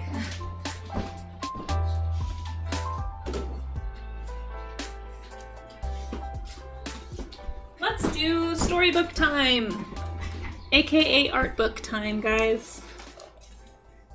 I've got time for this. So like right away, on the first page here, on the inside cover, let me switch over.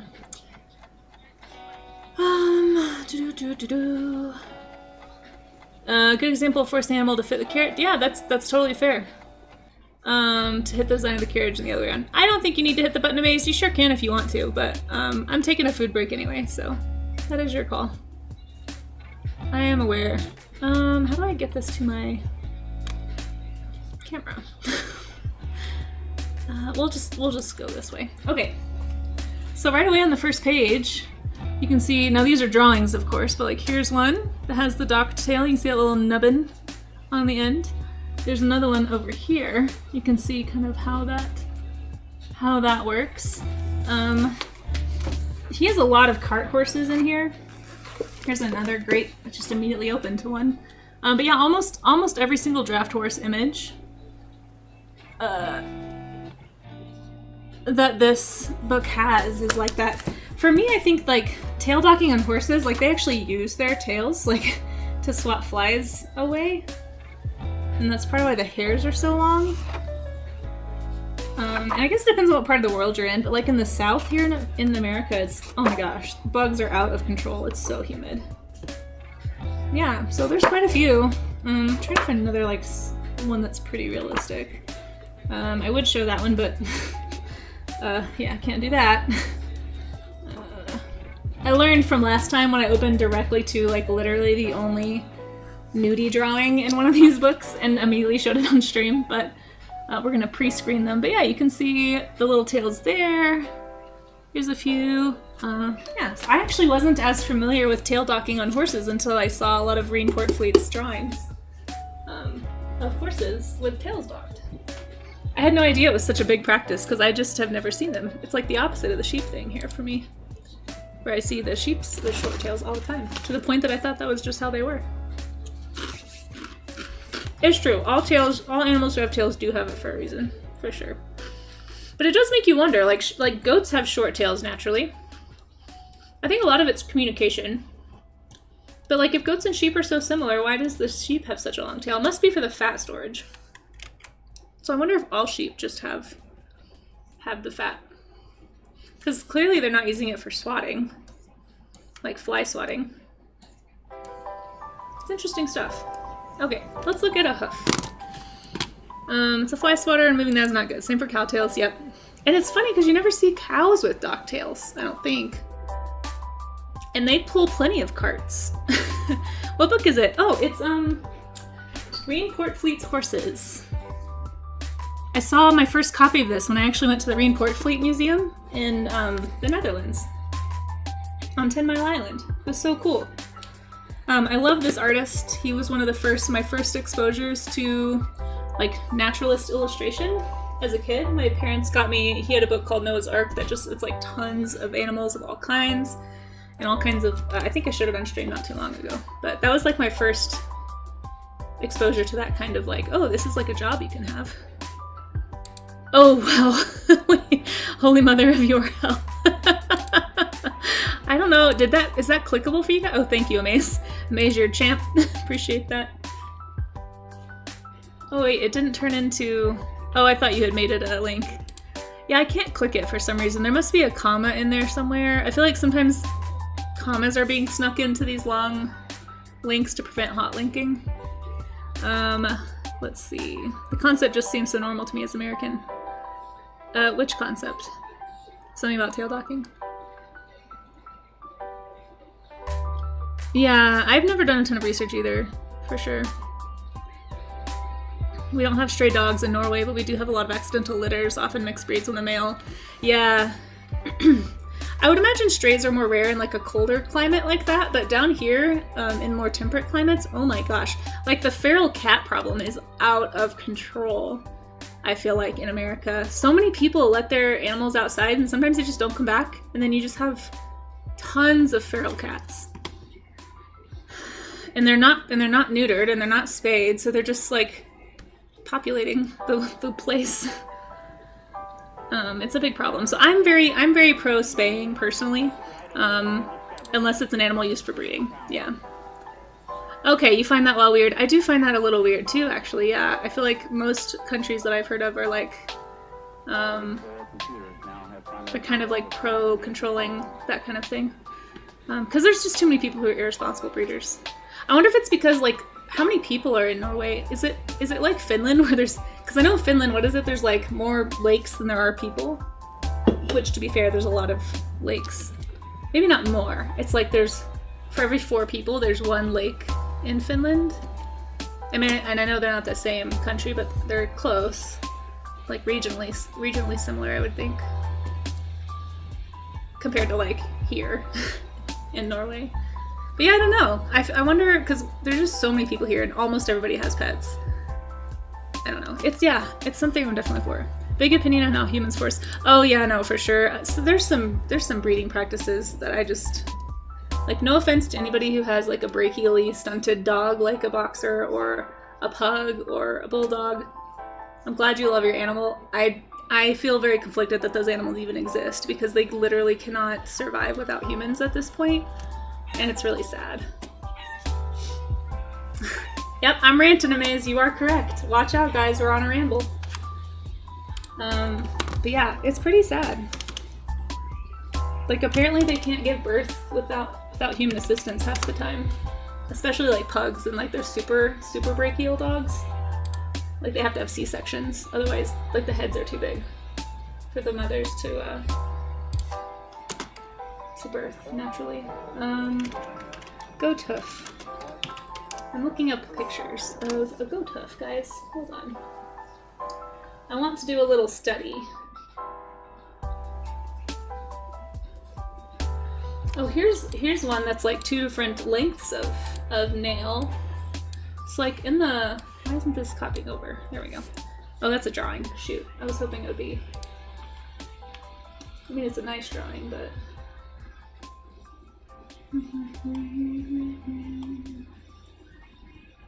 It's like in the wild they would be able to like kind of wear their hooves down a little bit easier, but in domestic situations they aren't able to do that, so they can get really long. So this is like a goat hoof trimming. Wow, I have so many pictures. Ooh, here's the back of a hoof. Ooh.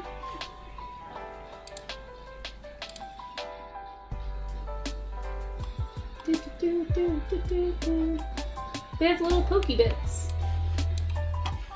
I like these little pokey bits. Look at these little nubbins coming out of the back. Those are cute. Okay. I'm gonna draw some of these. That looks so weird. Yeah, they're pretty small.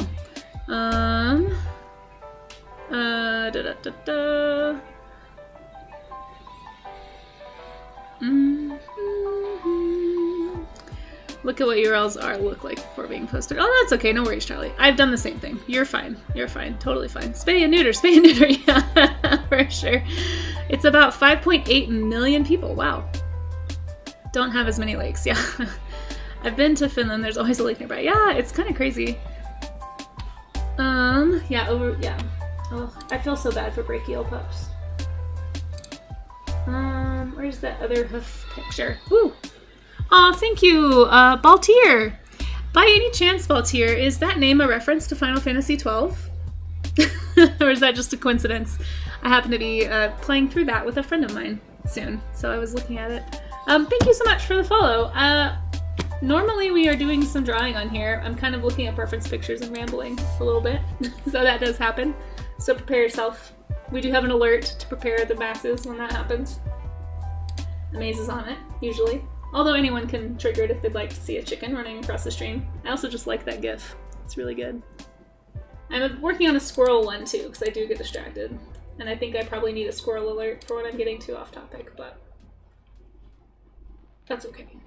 Today is a warm-up stream, so we're just practicing stuff. I feel like we heard all of these songs last time. Did we hear? No, we heard that one too. I don't need to listen to this one. Let's do a gem song. So I'm gonna do a quick hoof study here. I feel like cloven hooves can be kind of... I don't know if difficult's the right word. It's like, they're super similar to like a solid hoof, like a horse in some ways. But it's interesting, like these things that are coming out, you know? I kind of want to remind myself that this stuff exists. So I'm going to do some quick hoof studies here. These are going to be short. I am probably going to have to leave in just a few minutes, but I have learned so much on this stream that I did not know. So thank you for joining, and I hope you're having a great day, Baltier. It's just a coincidence. Okay, the name was taken by me when I was playing Assassin's Creed. Oh, nice. So me being a more stupid version of myself designed to slam. That's... I see. So instead of Altier, it was a Baltier. I like it. So I actually have never played Assassin's Creed. Oh, no, you're fine. Well, welcome. Are you an artist as well, or are you just kind of hopping around on Twitch? Happy that you found your way here. I know there's like a million other places you could be, so appreciate spending some of your time here with us. We have a good little bunch here. We do kind of go on a few tangents, but that's okay. Tangents are welcome, as long as they're relatively family-friendly. I do have some kiddos that watch my streams sometimes, so I try to keep it relatively, you know, topics that parents would approve of, just in case. I think most of them watch with their parents, but... Alright, we're gonna do some hoof studies. These are gonna be quick. Just kind of noting like what we've studied about the anatomy, like I'm seeing that like knuckle right here. And then keep in mind, remember that these hooves are just like our fingernails, like it's just keratin, and it can be trimmed. I think it's actually a keratin sheath around the bone, and there's like some fat and other things in there to cushion it, but yeah, just I like to try and remember the anatomy piece to help me remember how to draw stuff, so. And we have feral cats, even though not as big of a problem, but still not good. Yeah, they're really problematic. I understand why people let their cats outside. I'm more understanding when they're supervised. I have a lot of friends who they'll let their cat outside, but they stay with them, or they have them on a leash, which is like totally fine. I get it. And it is hard if you like take in a feral cat to keep them inside, because they've already been outside and they know that they can explore and like kind of roam and hunt and do all the things that they instinctually want to do. I totally get why it's hard. I just wish people would spay their cats if they are letting them do that at the very least. We have so many unwanted kitten litters, and they're so They're just, they just propagate so easily. I know propagate's not the right word, but that's the one I'm using. Anyway, we've been talking about all kinds of stuff today, Baltier, so somehow we got on the topic of, we were talking about animal augmentation for like breeding purposes. Yeah, that's what it was.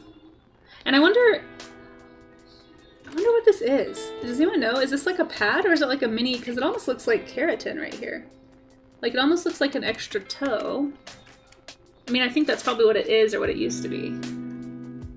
Because it looks like more than just like an extra paw pad. At least on this sheep, I can't quite tell. Interesting. Anyway, I'm just gonna draw it. We'll worry about what it is later. But yeah, draw your bits. Think about your anatomy. And I like how high the clovenness is from behind. It's good to know. I always think about horse hooves, how they're like, it's like similar, but it's connected to the ground, right? So this is like the back of a horse hoof, sort of. And they do also have like, I think a little frog up there or something. I forget what they call it. It's not a very good horse hoof, guys. I haven't looked at a horse picture in a while. This is why reference is important. But it's kind of interesting to note the similarities. It's just like, split that in half. Oh shoot, I'm drawing on the wrong layer here. Hold on. There we go.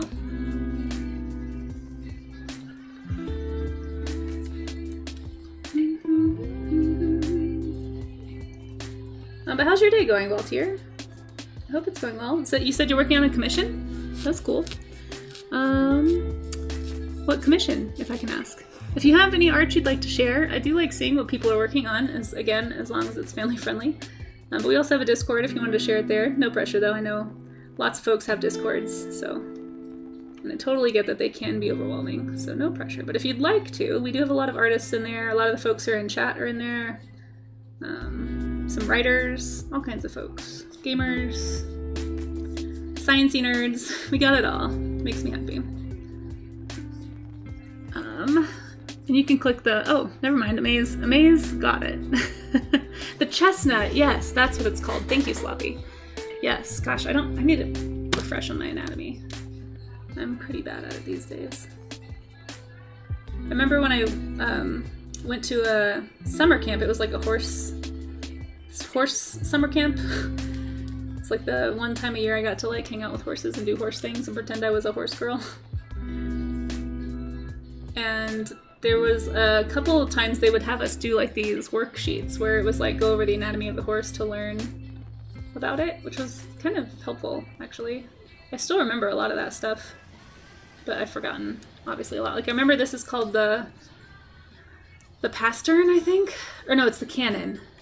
Wait, maybe I don't remember it. I think it's called the cannon.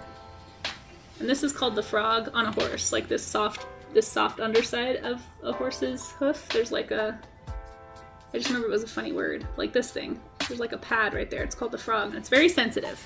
They were very adamant about the frog being sensitive. Maybe this is the cannon. Maybe the cannon is this part. Because the chestnut is actually up here, isn't it? On the inside of the knee of a horse? Isn't that a chestnut? Hold on. I could just look this up on the internet, but now I'm going to challenge myself to see how much I get right. One of these is either the cannon or the pastern. I don't remember which one. I thought that was the chestnut. And then the frog is under here. Frog. And I imagine they're called similar things for goats. I'll have to look that up later and see if I got close. Let's see, let me catch up here. So what are you drawing, Baltier? Can we trust people who are responsible enough to bring the animal back when it's old enough to be fixed? Yeah. Take the risk of health complications, burn through stuff. Yeah. It is an unfortunate choice, for sure. I agree. If they're suffering, absolutely, but if animals aren't, yeah. I'm hanging about watching the stream as it helps me calm down. Aw, well, I'm glad that this is a calm place for you, despite my random ramblings. Got caught by the line weight changes. Oh, thank you, thank you. I hope I can be calm and not stressful. Honestly, if you haven't tried Paint Tool Sai, half of why I can't stop using this program is I love I love the way, like how sensitive the line weight is in this program. But I do like changing up line weight. I'm surprised that even comes through in these. They're so rough. Yeah. But I do more than just warm-up sketches too. So we do warm-up sketches Monday, Tuesday, Wednesday. Those are my studio days. I have a part-time job right now, so I can't get in the studio very often on other days. Although if we get snowed out on Thursday, might be doing an extra stream. We'll see. We'll see. It's possible. I need to remember to send myself my work files in case I get snowed in. Oh, but I was going to show you some of the other stuff we do if you'd like to see. I do first and third Wednesdays, we do sea slug designs. So we'll pick a sea slug. Where did that pop up? There it is. It's just really slow for some reason. That's weird. This computer should not be slow. I think it should have no excuse to be slow. So we'll pick a sea slug from somewhere. Usually Sea Slug Forum is where I find them. Although it's getting out of date now. I think there's been a lot of new slugs added, so I might need to switch eventually, but I do like the Sea Slug Forum. And then I'll design a dragon based on it. Here's another one. I don't have any... Oh wait, here's one that we kind of did recently. But it's a fun challenge, so if you're trying to stretch yourself... Where is it? There it is. This one's a little more recent than these other two. Yeah, so it's kind of fun. It's a fun design challenge, at least I think it is. And then I also am working on, well, a couple of other projects.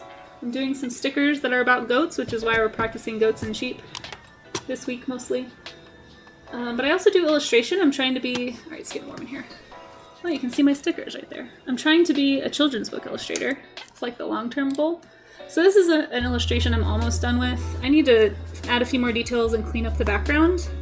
I actually can't remember if I showed this on stream or not, because I know I worked on it a little bit off stream. It's definitely got some cleanup still, but yeah. So this is the kind of stuff I do. So if that sounds good to you, that is what we do. And then I have these lovely folks in chat that will let me ramble at them. And I love seeing art, love talking about art things, love learning new information, so feel free to chat or to lurk. Totally up to you, but... this is my first big commission. Okay, congratulations. I normally do 1 to 2 people drawings, mostly females with very little in regards to background color, but the full, oh, nice. Yeah, that does sound like a lot of work. 4 people at a whiz. I hope you charged more for the extra work. I'm also a big proponent of artists getting paid and getting paid appropriately. So I'm glad that you're stretching your comfort zone. I actually have on my warm-up list, we're going to be doing interiors and exteriors at some point. Like, I need to work on those same things too. So if you want to improve your skills and you want to warm up with me, it's not always sketching animals.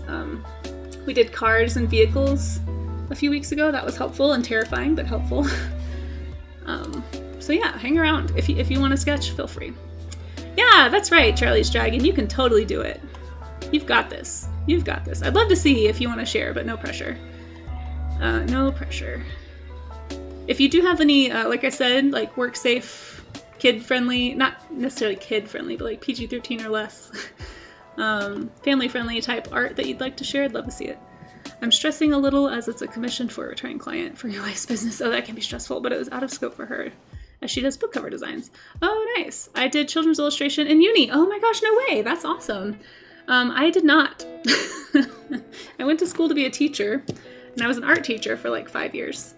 And then I spent that time kind of saving up money and getting debt free. And then I moved to Colorado to do book illustration, since you can do that remotely. And I really like hiking and stuff in Colorado. I don't get to do as much as I wanted to when I first moved here, which is why I took that opportunity this morning to go for a hike before I came in. But yeah, I understand. The book illustration world is tough. I think we did all the things I planned on doing today. Let's do, I kind of want to draw that other tack in, I'm not gonna lie. I like the shape. Is there any other, I didn't really see any other like unique species in this family that stood out to me as something I would want to draw. So I might do this one really fast. But that's cool. So have you done some children's book illustration, or is that just your degree? Like, how's that going? I'd love any tips. If you have any tips, or if you know anybody in the publishing industry. I feel like that's half of my issue, is just like making sure people know you exist, basically.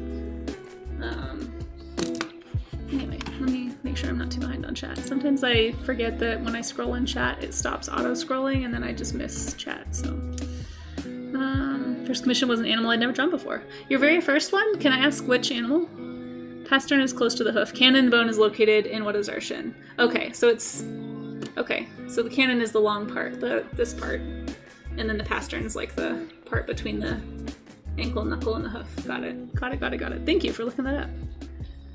Stressing a little as it's commission. Oh, wait, I think I read that. She says, let me ramble. I try to stop her. That is not true, Amaze. I mean, I do sometimes say let me ramble, but most of the time, I would say I listen 90% of the time.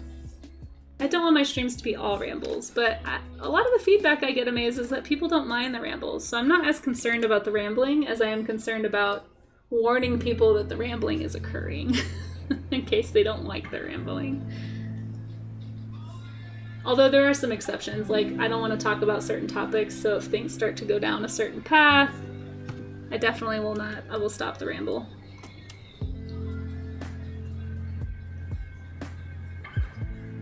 Look at these shapes, though. Man, oh man, what a creature.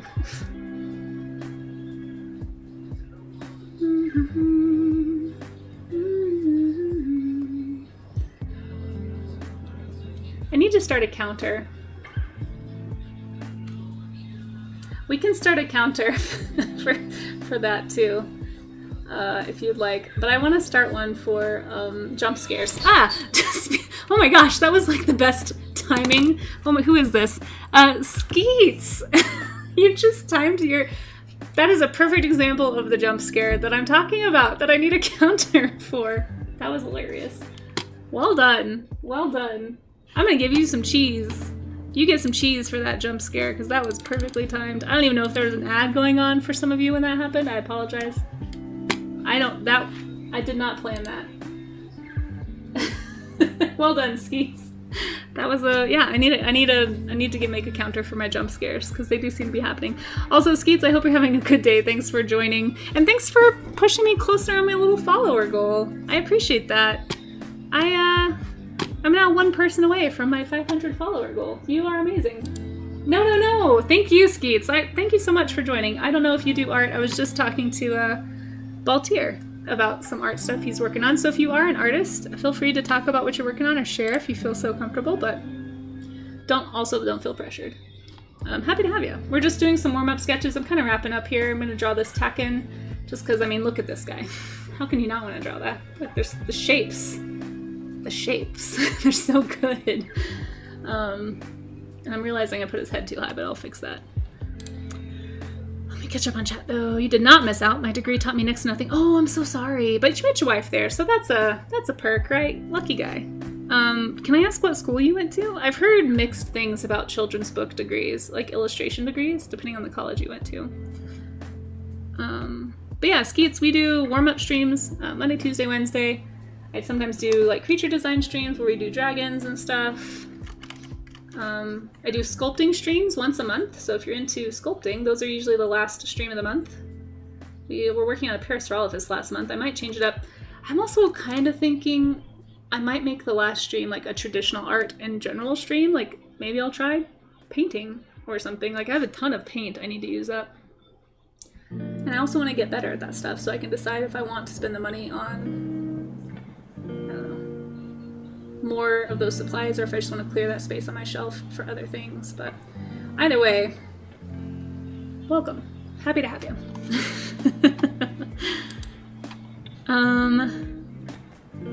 Salute, exactly. The animal was a dragon. Oh yeah, Mari. I do remember Mari. I remember that commission you did. Fortunately, I ended up working in IT instead, so I'm fighting to get artwork instead. It's hard. I understand. I mean, I kind of felt like that when I was teaching Baltier. Teaching is definitely, they don't tell you this when you get the degree.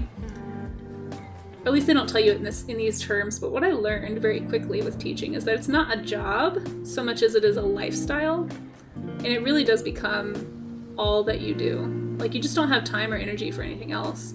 And I tried to have a social life. I tried to I was on a rec soccer team because I was trying to stay active, and like I was having game nights every weekend with friends, and I was going to like groups and clubs and like trying to stay involved in my life. But oh my gosh, I just burned out. Like, it's so easy to burn out trying to do too much. And I was staying up so late and getting to work so early so that I'd have time for everything. It's not there's too many demands on teachers. But I'm not going to go on a teacher rant. Amaze he's already gotten onto me for rambling enough today. But I will say I'm pretty bad if there's another teacher in the chat. It's hard not to soapbox about it, but yeah, what really made me sad was I just didn't have time for art. I went 5 years and I really didn't draw for 5 years. Like, when I got the degree, it was 2010, and then I went into the classroom that summer, or I guess that fall, but I got hired in July. So I only had a couple months between college and starting that life. I don't know. It just, I still keep the certification active in case I super need it, you know, like if I need to, I hate to call it a fallback career, but it, you know, there's always going to be a need for teachers. Now, do I want to go back in the classroom? No. But I feel like I have the experience, and I don't think I was a bad teacher. I was pretty involved. I never got complaints, so I'm assuming that means everything was fine, but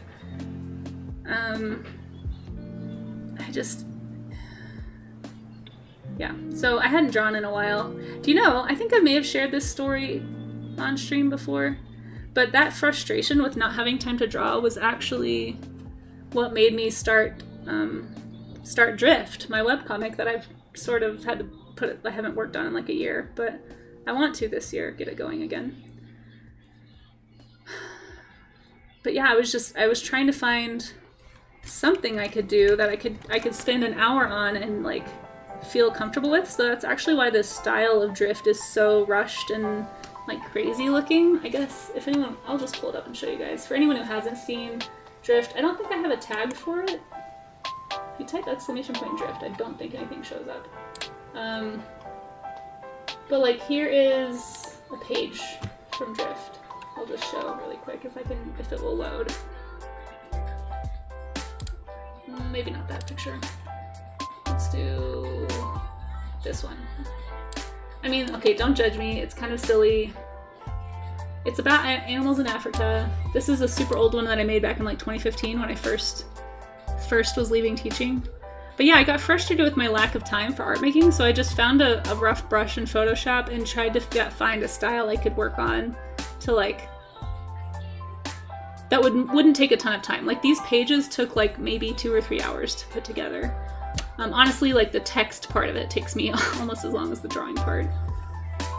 And that's part of why I chose African animals, because like I've been drawing them for so long. It's something I could quickly do and have that kind of artistic release, I guess, like have some kind of a project. And I really do want to finish telling that story. I'm rewriting some things right now, which is part of why I haven't made progress, but I'm getting close to a story that I think I'm happy with telling.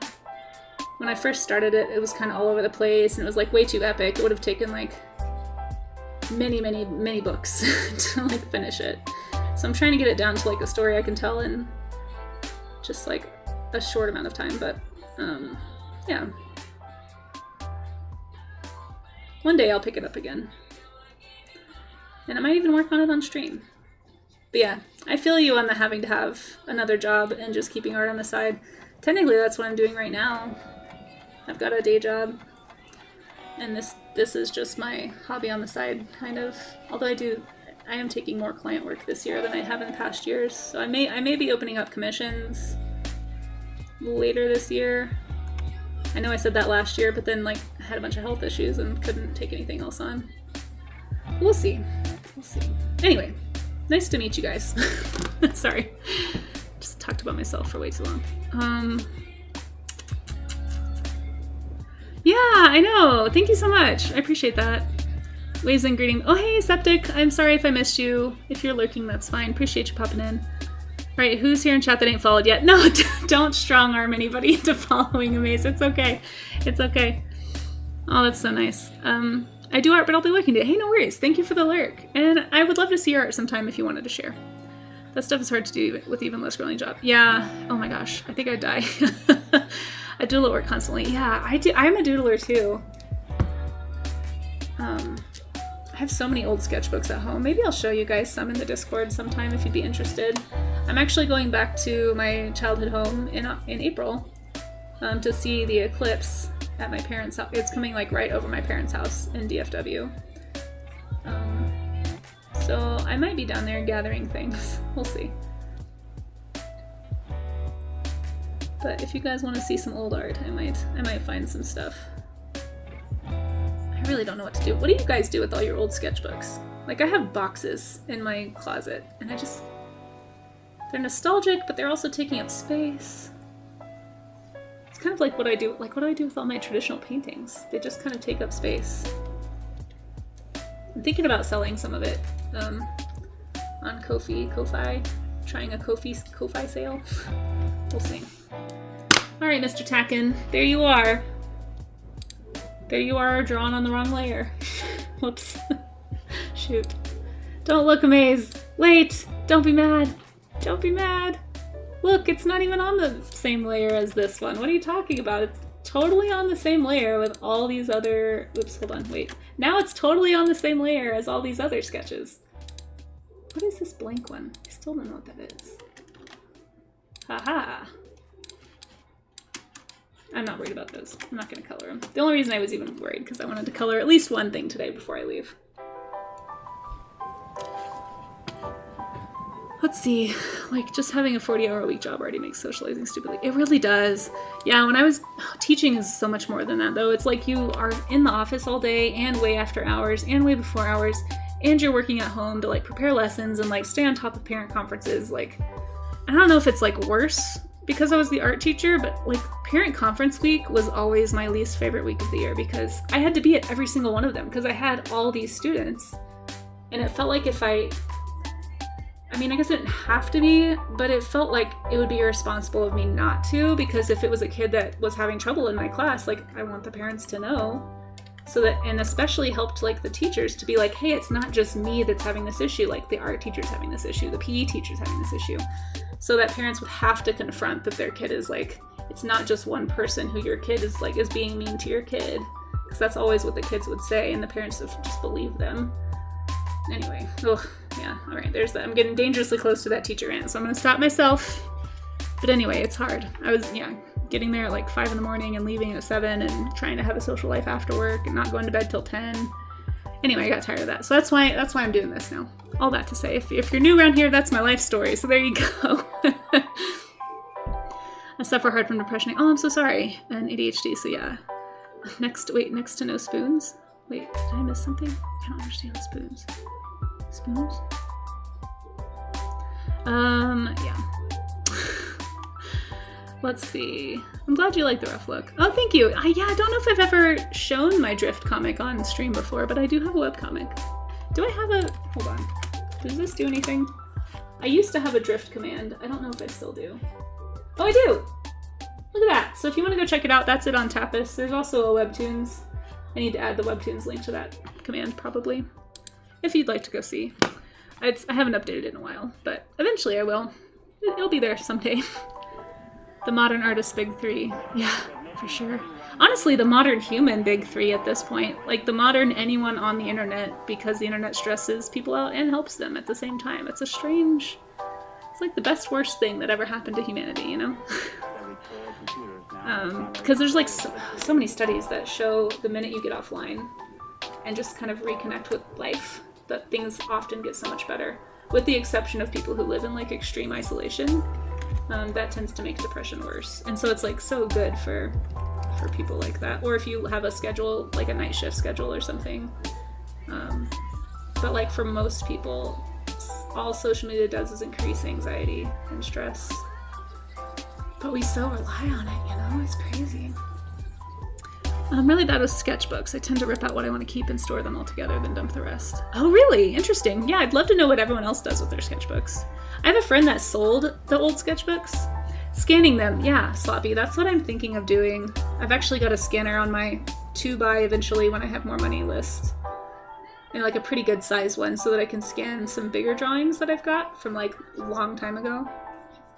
And then I'm probably I already threw out like half a dumpster's worth of traditional work that I had saved since high school that I was just like, you know, half of these were just practice. There's not like a ton of value in them. I saved the ones that I thought were actually like showed good progress or like interesting thinking or anything like that, or even looked remotely finished. But I threw out a lot of stuff when I moved from my last studio.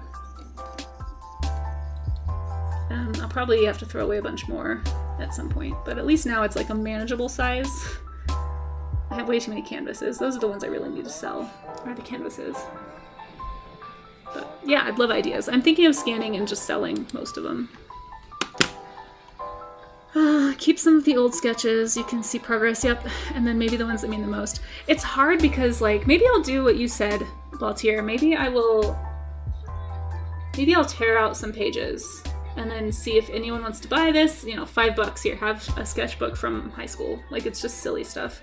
Or like see if I have any friends that want them, because sometimes my friends would draw in my sketchbooks too, so it's not even all my art, like it's sometimes other friends' art. And then if like nobody wants them, I might just throw them away, because like, but I used to use my sketchbooks kind of like a diary almost, so it's like randomly some of them are kind of, they get suddenly very personal, and so I don't want to have, like, those are the pages I would probably take out, because they'll be like vent art or like direct commentary on like things that were happening in my life. And I just, like, those things feel really personal, and, like, I wouldn't want other people just, like, not that it's anything, like, bad or that I'm ashamed of, but you know what I mean? Like, it's just personal stuff you don't want other people, like, I wouldn't read someone else's experiences unless they wanted me to, and I wouldn't want those things read unless that person had my permission. You know what I mean? I don't know, it's weird. So, I don't really know what to do with them. Look at the colors, though, on this tack-in, guys. What a pretty critter. Ugh. Pretty, pretty, pretty. Alright, you're just gonna make your legs all gray, because it's easier. Let me catch up a little more on chat. You were doing more than even most do the bare minimum jobs. Leave me with the Well, I was also in my early 20s. I don't know that I would have the energy to do that again. Like, I could see even then that I was on the road to burnout, and I had to I needed to pull back. I also, you know, I get a little bit of FOMO, like I didn't want to miss out on the things my friends were doing, or like having game nights, and like, because I know if I'm left to my own devices, and I'm extremely guilty of this right now, just like here in Colorado, like, because I've intentionally tried to keep my social network really small here, I have a tendency to just hermit myself away. Like, if I could do anything, I would just want to read and draw and walk around in nature and take lots of pictures for no reason and like play games. And like that's what I would do with my free time. Like, I wouldn't do anything else.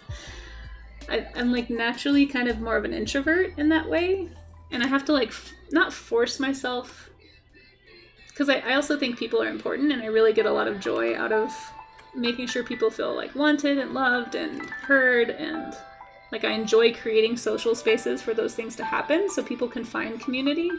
So I liked hosting game night, but it drains me. Like, it does drain me, and all I want to do sometimes is just like go rest. But if left to my own devices, I think I would probably do that more often than not. I call myself a people-oriented introvert. So it's like I see the importance of community and people and value all those things. But like the part of me that doesn't want to engage in any of that is always like, let's just read. Let's just go sit in a hammock by a river and take your sketchbook and just hang out here all day. So I'm trying to find a balance, you know, between the two. I do think that there's like a middle ground somewhere that I can find. I just have to be intentional about it. It's part of why streaming kind of works for me, is because like I know I'm kind of socializing, but I don't have to like there's nobody in my space, so like I don't feel as drained. Although I do still get a little intimidated every time I start streaming. That's okay. It's getting a little better. Thanks for hanging out with me, guys, and helping that get better. Scary putting yourself out there, you know? Submitting your art and yourself for judgment is what it feels like every time. part of why I don't stream people. It's because I'm not confident enough that I can draw people on stream. So we just draw a lot of animals right now. I'll get there. It's in the list. I already did cars, so I feel a little bit better about drawing things I'm not comfortable with. We'll see how long it takes me to draw people on stream. Right now I'm just kind of looking at the... I love all this color variation in here. Ah, it's so cool.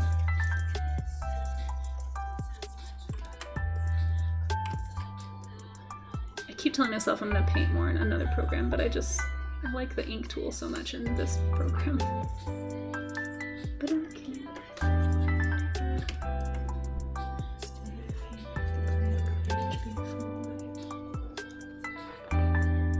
The sun enable my sight.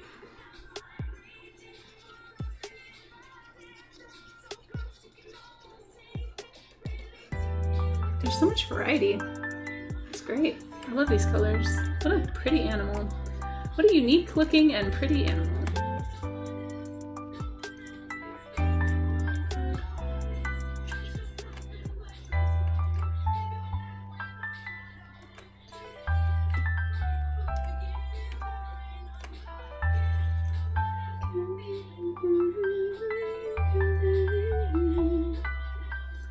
Oh, I don't think I ever showed you guys a baby talking. Hold on. I know I'm behind on chat. I will catch up in a second. I'm sorry. I got a little obsessed with the colors in this critter. I hope everyone's drawing is going well, though. Anyone who is drawing. And if you're just chilling, that's appreciated as well. Let's do...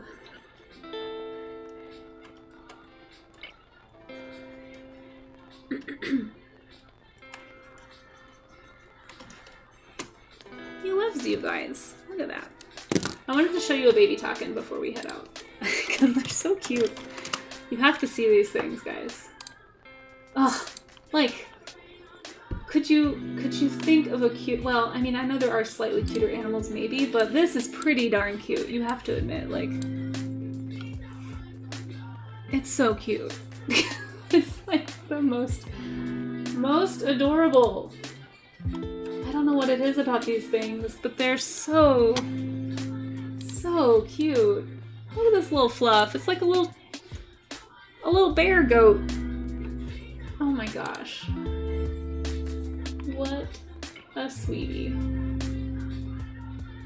Oh, this one's so strong. Look at him. And wet. He's super wet. They do look more goaty, I feel like, as babies. And then they turn into like almost bison-y looking sheep. So interesting. What an interesting creature. Okay, as for my old sketchbooks, I have them in plastic tubs. Okay, so you just store them. I keep them occasionally and use one as a starting idea. I do that sometimes too, Lagum Core, and that's part of why I'm like hesitant to give them away. It's like every once in a while I'll dig through and be like, you know, this was poorly executed because I didn't have the skills for this, but I think I could revisit that now. I go back and forth on them. You were doing more... Oh, hold on. So, I think I read some of these.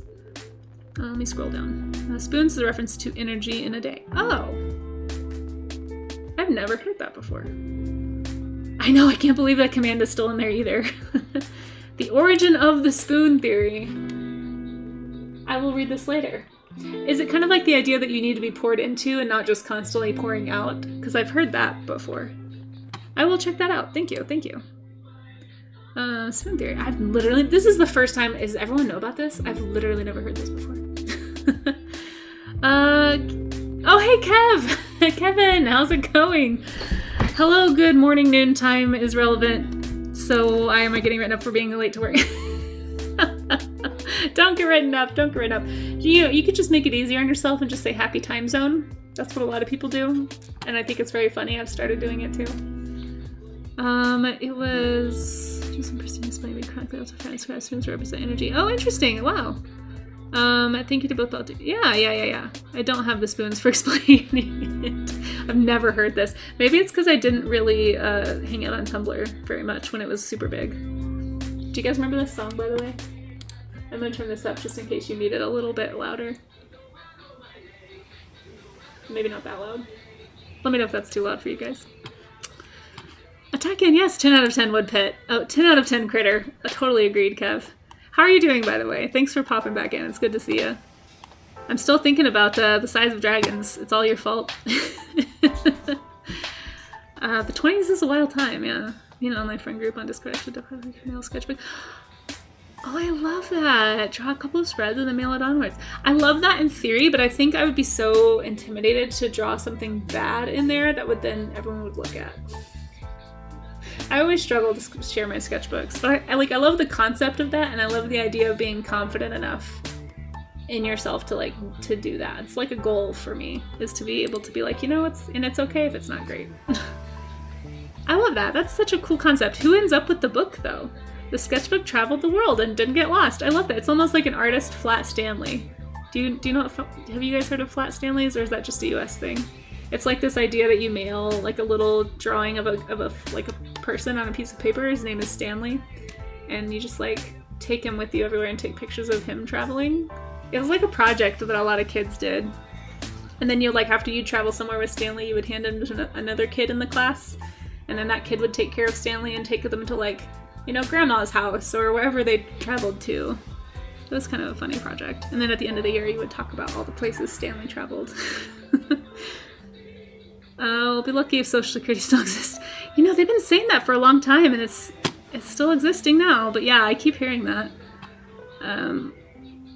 It'll be tough since there's fewer young people being born in the U.S. I think that might make it problematic for when we're all older, or at least when they're older, maybe. Less people entering the workforce than there were during the boomers. There's a traveling sketchbook library. Oh, I submitted a sketchbook to a sketchbook library. And every once in a while I get an email from somebody who finds that sketchbook, and they're like, oh, I found your sketchbook and I really liked it. Or it'll tell me when someone checks out my sketchbook. It's from high school. But it's scanned and online somewhere. Online, I don't stream, but you get the social. Yeah, you do. Exactly, yeah. I'm trying to skim a little bit, hold on. Oh no, starts thinking about requesting a sketch of a human with the redeem. It's true, if you do request, I do have a sketch request redeem. That you can use.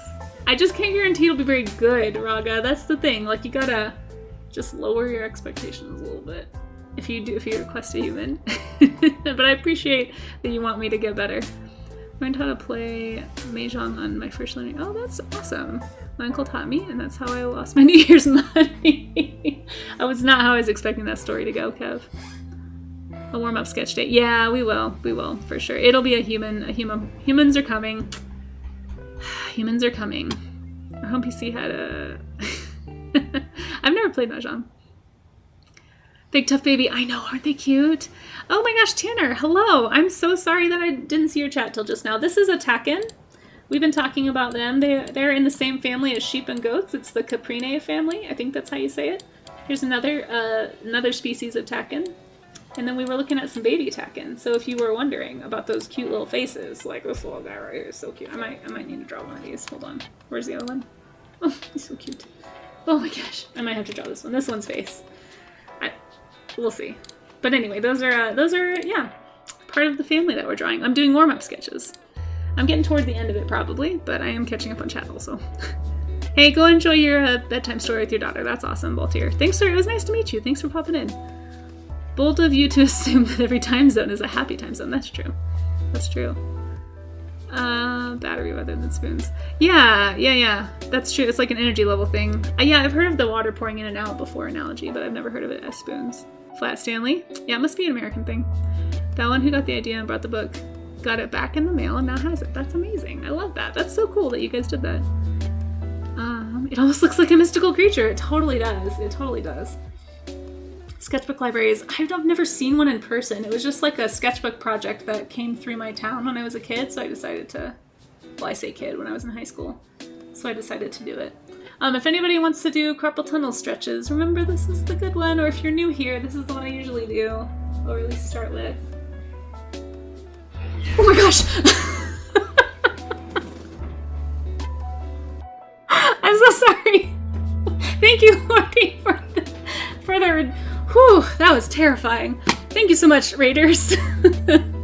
I have my alert volume turned up a little high because I keep missing them, but I can't find the balance Sorry, my heart's going.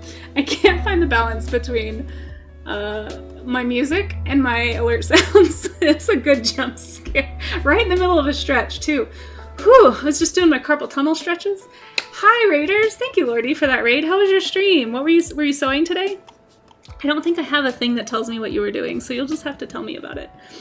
Lordy does a lot of like sewing and I think some cooking as well. I've kind of lurked on a few streams recently, and that's mostly what I've been seeing. But I was just explaining to Tanner what a takin is. We're drawing for warm-ups today. We're doing goats, sheep, takin, just anything kind of in the Caprinae family. I started with mostly sheep because we did goats yesterday. But here's kind of what we sketched. Monday, Tuesday, and Wednesday I do warm-up sketch streams. This one actually started a little later than they normally go, so I went a little later. So it's good to see ya.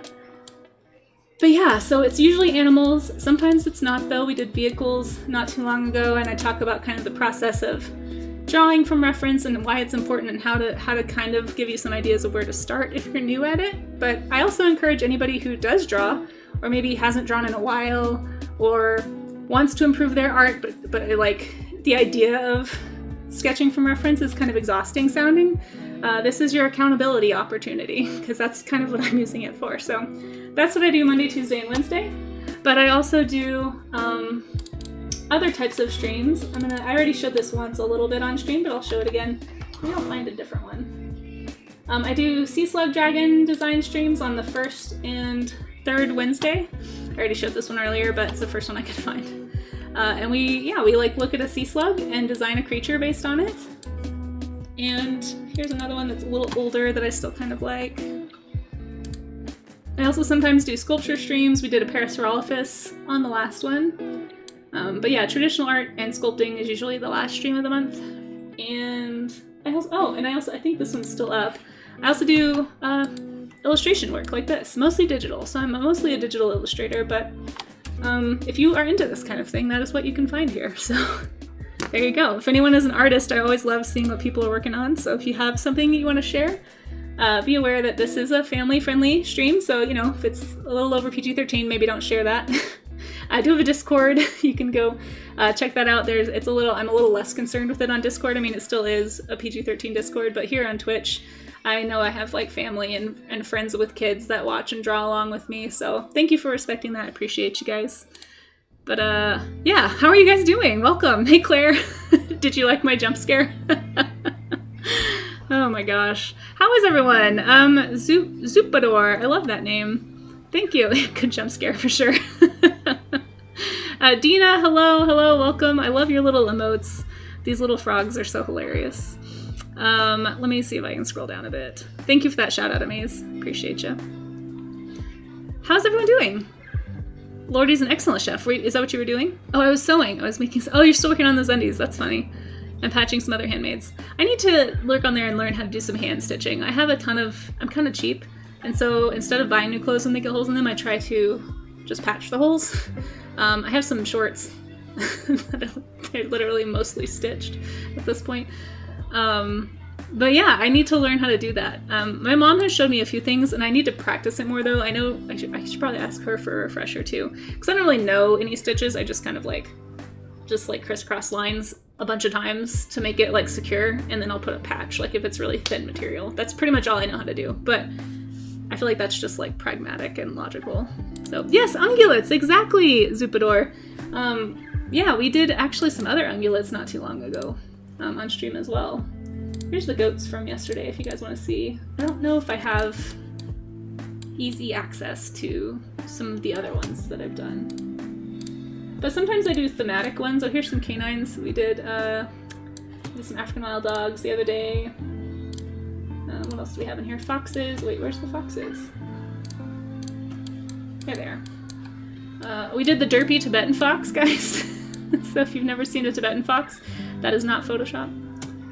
And then we did sled dogs. So last week we did canine themes because the Iditarod started last week. Here in the States, it's like a big dog race. So was practicing drawing from reference some sled dogs. Anyway, that's the kind of stuff you can find here. For the most part, I do, like I said, in the afternoons I'll do streams that are not warm-up streams, but this is kind of the end of my warm-up stream for today. So hope everyone's having a good a good, what is it, Tuesday? Is it Tuesday or Monday? What is today? No, it's Tuesday. I don't know what it is. Oh gosh, no, please don't pressure them. It's okay, you don't have to follow. If you like that kind of stuff, feel free to follow, but there is no pressure to follow.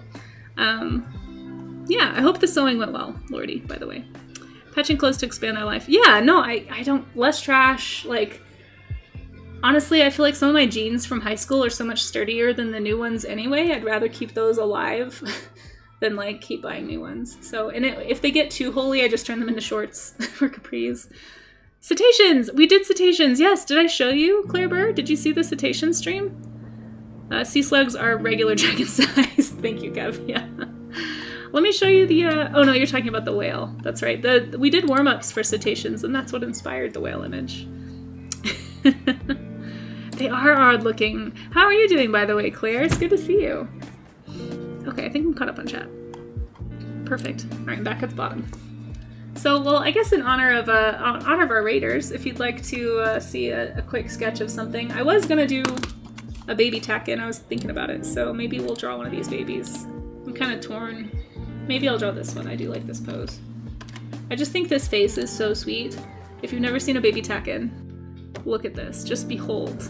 Behold the adorableness that is this face. So cute. Let's draw this guy.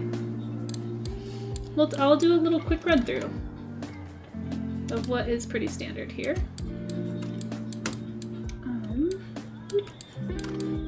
Okay. So we have our little reference picture. I'll go ahead and copy that into the Discord. So I also have a Discord full of, like, if anyone does do warm-up stream stuff, or even if you just want to draw along but you don't necessarily want to share the artwork. I try to drop my references in there. Sometimes I'm not as good, but you can find all of them on my Pinterest. I try to keep them all there for easy access. So if you are a Discorder, that is a place you can go find more artists, more writers, more people who are kind of into that stuff.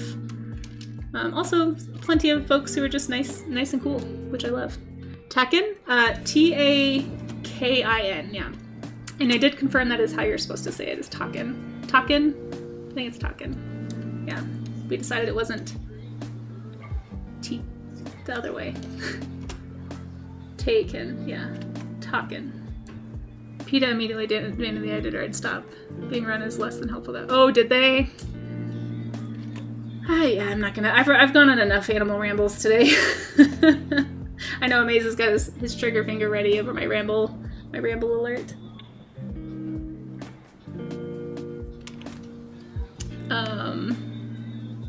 Yeah, PETA is not the most helpful animal welfare organization. I'm not even sure they are an animal welfare organization, to be totally honest. I feel like they're just I almost feel like it's like a money laundering scam at this point. Maybe I'm just jaded, but anyway. Lost in the pain. Alright, so the way I normally say to do this, and I'll try and be better, instead of just jumping into details too fast, is you want to start with your big shapes. So we've got the head. Ooh. Wait a minute, I'm not rambling. I caught myself that time. Too fast for you, Amaze. But yes, I do ramble sometimes, and that is the ramble signal. So if you notice I'm rambling, you might want to warn the masses. The chicken will flail through the screen. Or if you just want to see the chicken flailing, that's also acceptable use of the ramble signal. It does happen here. So you get art and you get rambles. Oh my gosh, that's hilarious. My conspiracy theory is that PETA is run by animal agriculture to make animal rights. This look bad. Oh boy, yeah. I don't know. I'm pretty jaded when it comes to political organizations in general, but we're definitely not getting into that. That is definitely a ramble I will not be going on. Ugh, yeah, please. One of the asks of this channel is we just stay away from controversial topics, and I try very hard to respect that myself. But in private, if you'd ever like to hear my opinions on things, I'm happy to share those. Want this to remain a peaceful place for people to hang out and kind of decompress. Oh, I'll stop by saying this. Not looking forward to this year. Just especially this fall. So anyway, that's okay. Right now we're drawing this adorable baby Takin, and he's so cute. Animal's cute and good. Yeah, exactly. He's so cute. Look at his little face. He just wants to be a friend. Will you be a friend? He's so cute. Very sheepy looking at this stage. Maybe it's just the wool. Good job for you, Claire. Honestly, I stopped watching the mainstream media and really most news in general since like 2012. Highly recommend. You will be a much happier person. Just, you know, if you can't control it, just don't try not to let it impact your life. But that's my MO. Look at the fluffs though. So like I said, if anyone's new to drawing, find the shapes, pull a reference picture somewhere. It doesn't have to be an animal. It doesn't even have to be what I'm drawing right now. It can be anything. But if you want to share your results, I do, like I said, have a Discord. You can share those in, or you can share them in chat, or any pictures in chat if anyone's an artist. Would love to see what you guys are up to. I know I have a few people working on commissions right now while they hang out, which is cool. I hope we get to see those at some point. And I'm just kind of guessing on the feet, because as usual, the feet are cut off. This time it's not Grass's fault. It's Snow in a cropped image. So I don't actually know how... I mean, they are cloven. I just don't know how far away from the ankle. I'm just going to guess. We're just going to say this. I don't know if this is accurate, though. I feel like I can kind of see his little toes right there. And this one's just snowy. I have no clue. It's always ungulates. It's always ungulates.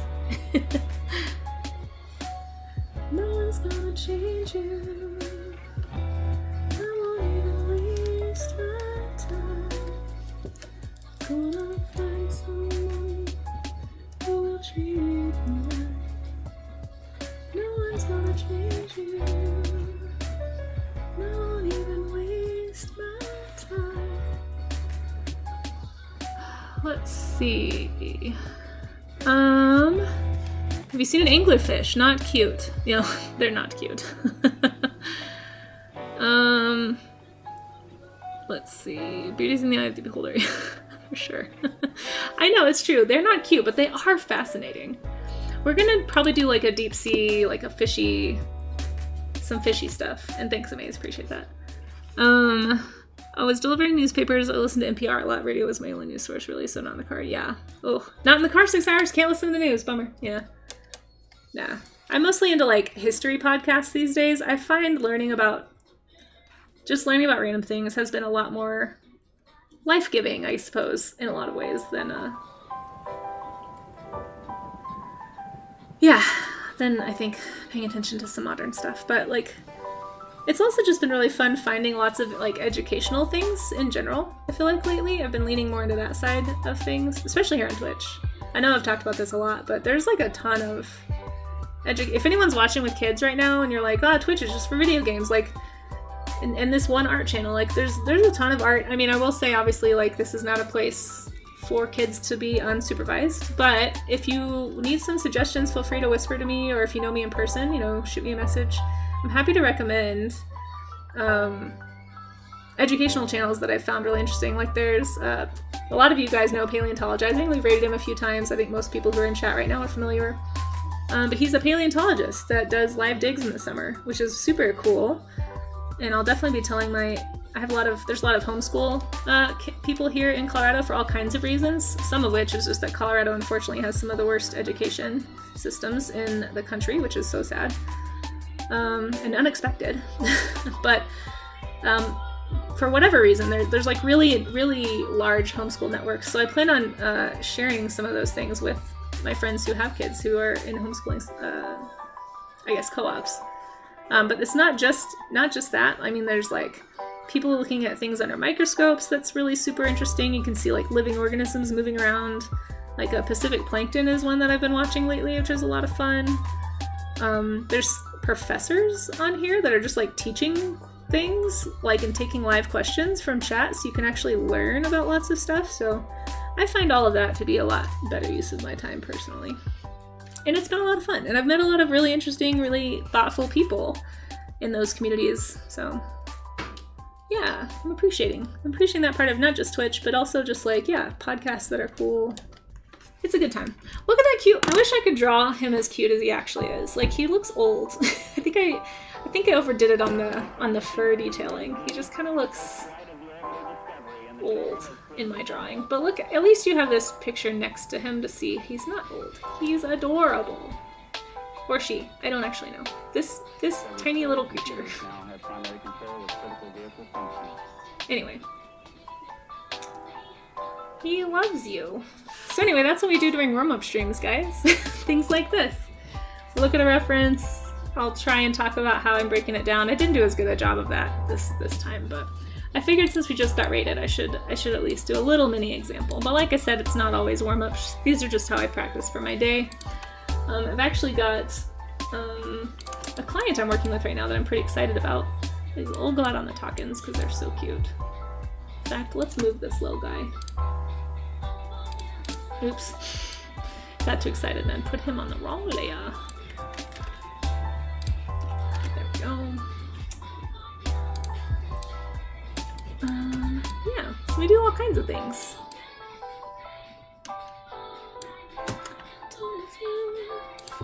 I also have a YouTube channel if anybody wants to catch up on past streams where we've done warm-ups. That is totally an option. And you can do that over on the YouTubes under the same name. Wait, actually I think it's just Casey Snow. But that's where I'm posting all my past VODs. At least for the warm-up sketches. I haven't really started doing the others. History of English. Yes, I have that one bookmarked. We talked about that one yesterday, Claire Burr. I think, were you the one who recommended it? Somebody in chat did.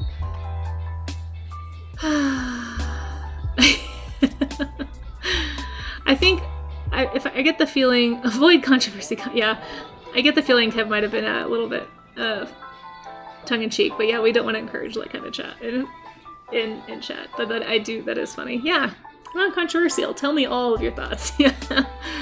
Radiolab. Oh, interesting. Radiolab. I think I've heard of that one.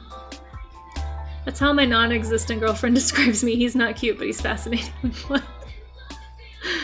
I'm a little worried about this Idorods. Could you mend it? Oh, I'm not. No, Pete. Yeah. I don't think they can do anything. I know it's done in. Oh, yeah. No. Yeah. People can't get any ground to strike. That's true. The Sled Dog Association is much smaller. That's true. Nerduino, yes, Nerduino is great. Science streams. Can we get shoutouts for family? Yeah, for sure. I agree. Yeah, any of those folks, I totally recommend all those people that they're putting in chat. Nerduino, science streams, I watch them a lot. Nerduino is is he an astrophysicist or is he's a NASA engineer? Anyway, he used to work for NASA. He talks about like current events going on in the space industry, takes live questions during his streams, sometimes watches like clips or documentaries or like stuff that's related to space and space science. And he's super nice. I really like him. And he doesn't have as big of a following as I think like he should. So if you want to go give him a follow for sure. He's an old soul. It's fine. Yeah. Thank you, Maze, for helping with those shoutouts. I haven't watched Melissa in Denial yet. They're on the list, but I'm sure that they're good. Moo Hoodles, yeah, very good podcast. Cannot recommend it. Is that wait, Allie and AJ? I know, I'm sorry. This is, listen, guys, part of what you walk into on my streams is art and also a very strange collection of music. So it's everything from like middle school to very recently for me. And actually, no, I even have some stuff from like the 50s. So you get a broad range. There's a guy called, I found a historian recently. What's his name? Shoot, I'm in his Discord. Clearly I'm not that involved. I try to be, but I get a little overwhelmed.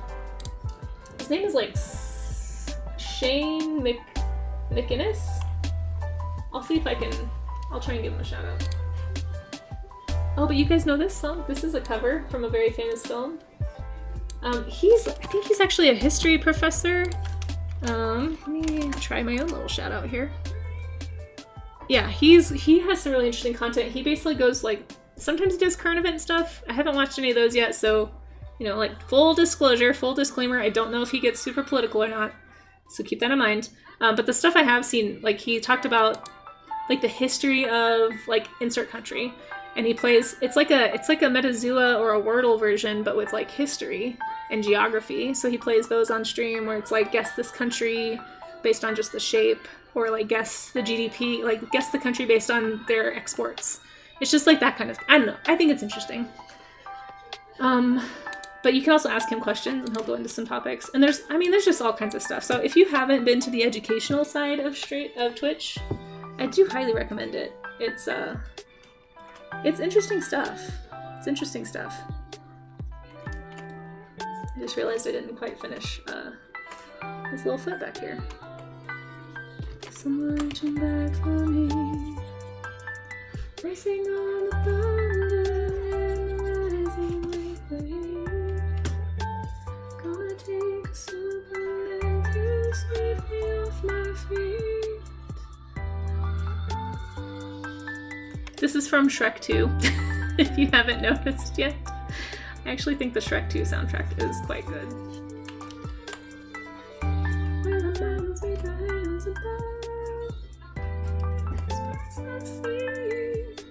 Okay.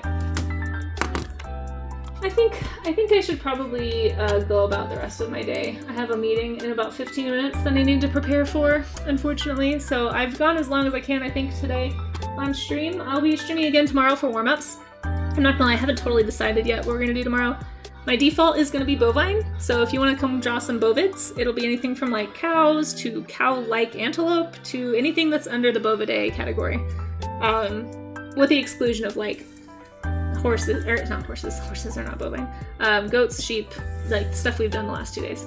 But if you wanna come back for that, I'll be doing that tomorrow at 10 a.m. Mountain Time, which is GMT -7, I think? Don't quote me on that. But yeah, we'll be doing that tomorrow, so. Or maybe it's -6 now because of daylight savings time. How does that work? What are time zones? I don't even know. I'll have to double check. Does that change? Anyway, I don't know. That's what we'll be doing. And then tomorrow afternoon, I'll probably be working on my goat stickers that I started yesterday on stream. I'll try not to work on them too much today, but we'll see how far I get on my to-do list. But let's go out on these tack-ins since they are so cute. And also since I just froze my computer, so that's just what we're gonna do. Oh, there we go. Look at me, guys, I'm streaming. Slowly figuring out how to do this thing. I really want this little cutie to be on screen. There we go. Look at his little face. Look at him. He's so cute. Get out of the way. Thanks for watching. You're blocking the cuteness. Shoot, where do I put this? I'll put it there for now. I'll put it back when I'm done. Anyway, I'm gonna go find an art streamer to raid. I do tend to raid family-friendly art streams. So let me see if I can find somebody. Oh, we've rated a few of these people before. Have I rated Steve Sketches? Ooh, going out on some power metal also. I told you guys it's gonna be random. It's gonna be random. Oh, Geo Jim is on right now, speaking of educational content. Concept art, viz dev. I don't know how family friendly he is. I might have to raid somebody who I know for sure is family friendly. Which will probably be Nofi. Nofi is always family friendly, and I do enjoy her chill vibes. What is she working on? She's working on that same piece she was working on last time we raided. But yeah, thanks for being here, guys. Appreciate you all. Thanks again for the raid, Lordy. I'm sure you've already gone off and done your post raid things. I'm trying to be better about oh shoot, let's see. Actually, let's raid Steve's sketches. I just saw what he's working on. I think it's pretty cool. It looks like he's doing like a fantasy vehicle. Hopefully he's pretty stream safe. But I don't think we've rated him before. It looks like he does visual development and concept art, so if you are interested in either of those fields, let me see if I did this right. I did it right, guys. Hang out through the raid and check him out if you want to do a little raid call. I can't remember, I think both of these are open to subs or non-subs, so if you'd like to copy this, you sure can. You don't have to though. I think he's always, oh really? Interesting. So you can copy that and paste it if you'd like to do a little raid thing when we go in there, but if not, that's fine too. But I appreciate you guys hanging out, and thank you again. I called a cow once, will you draw me? No. I do have a sketch request redeem though, Kev, so if you hang out long enough, you can request a sketch of cow version of you. That would be fun to draw. Or whatever you'd like, but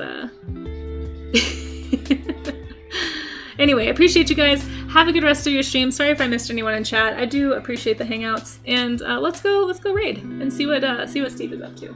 I'm excited to see a concept artist in the industry working on some of this stuff. So see how he does vehicles, so that when I do vehicles, I'll have some ideas. Anyway, catch you guys over there. Have a good one. If you I need to double check. I'm not very good at Twitch yet, Claire. I'll get there someday. I need to make an actual raid call and have it ready to go. But that's on my to-do list for later. But yeah, have a good day, guys. Maybe I'll see you tomorrow. Maybe I'll see you on Discord. If not, no worries. And catch you later. Bye.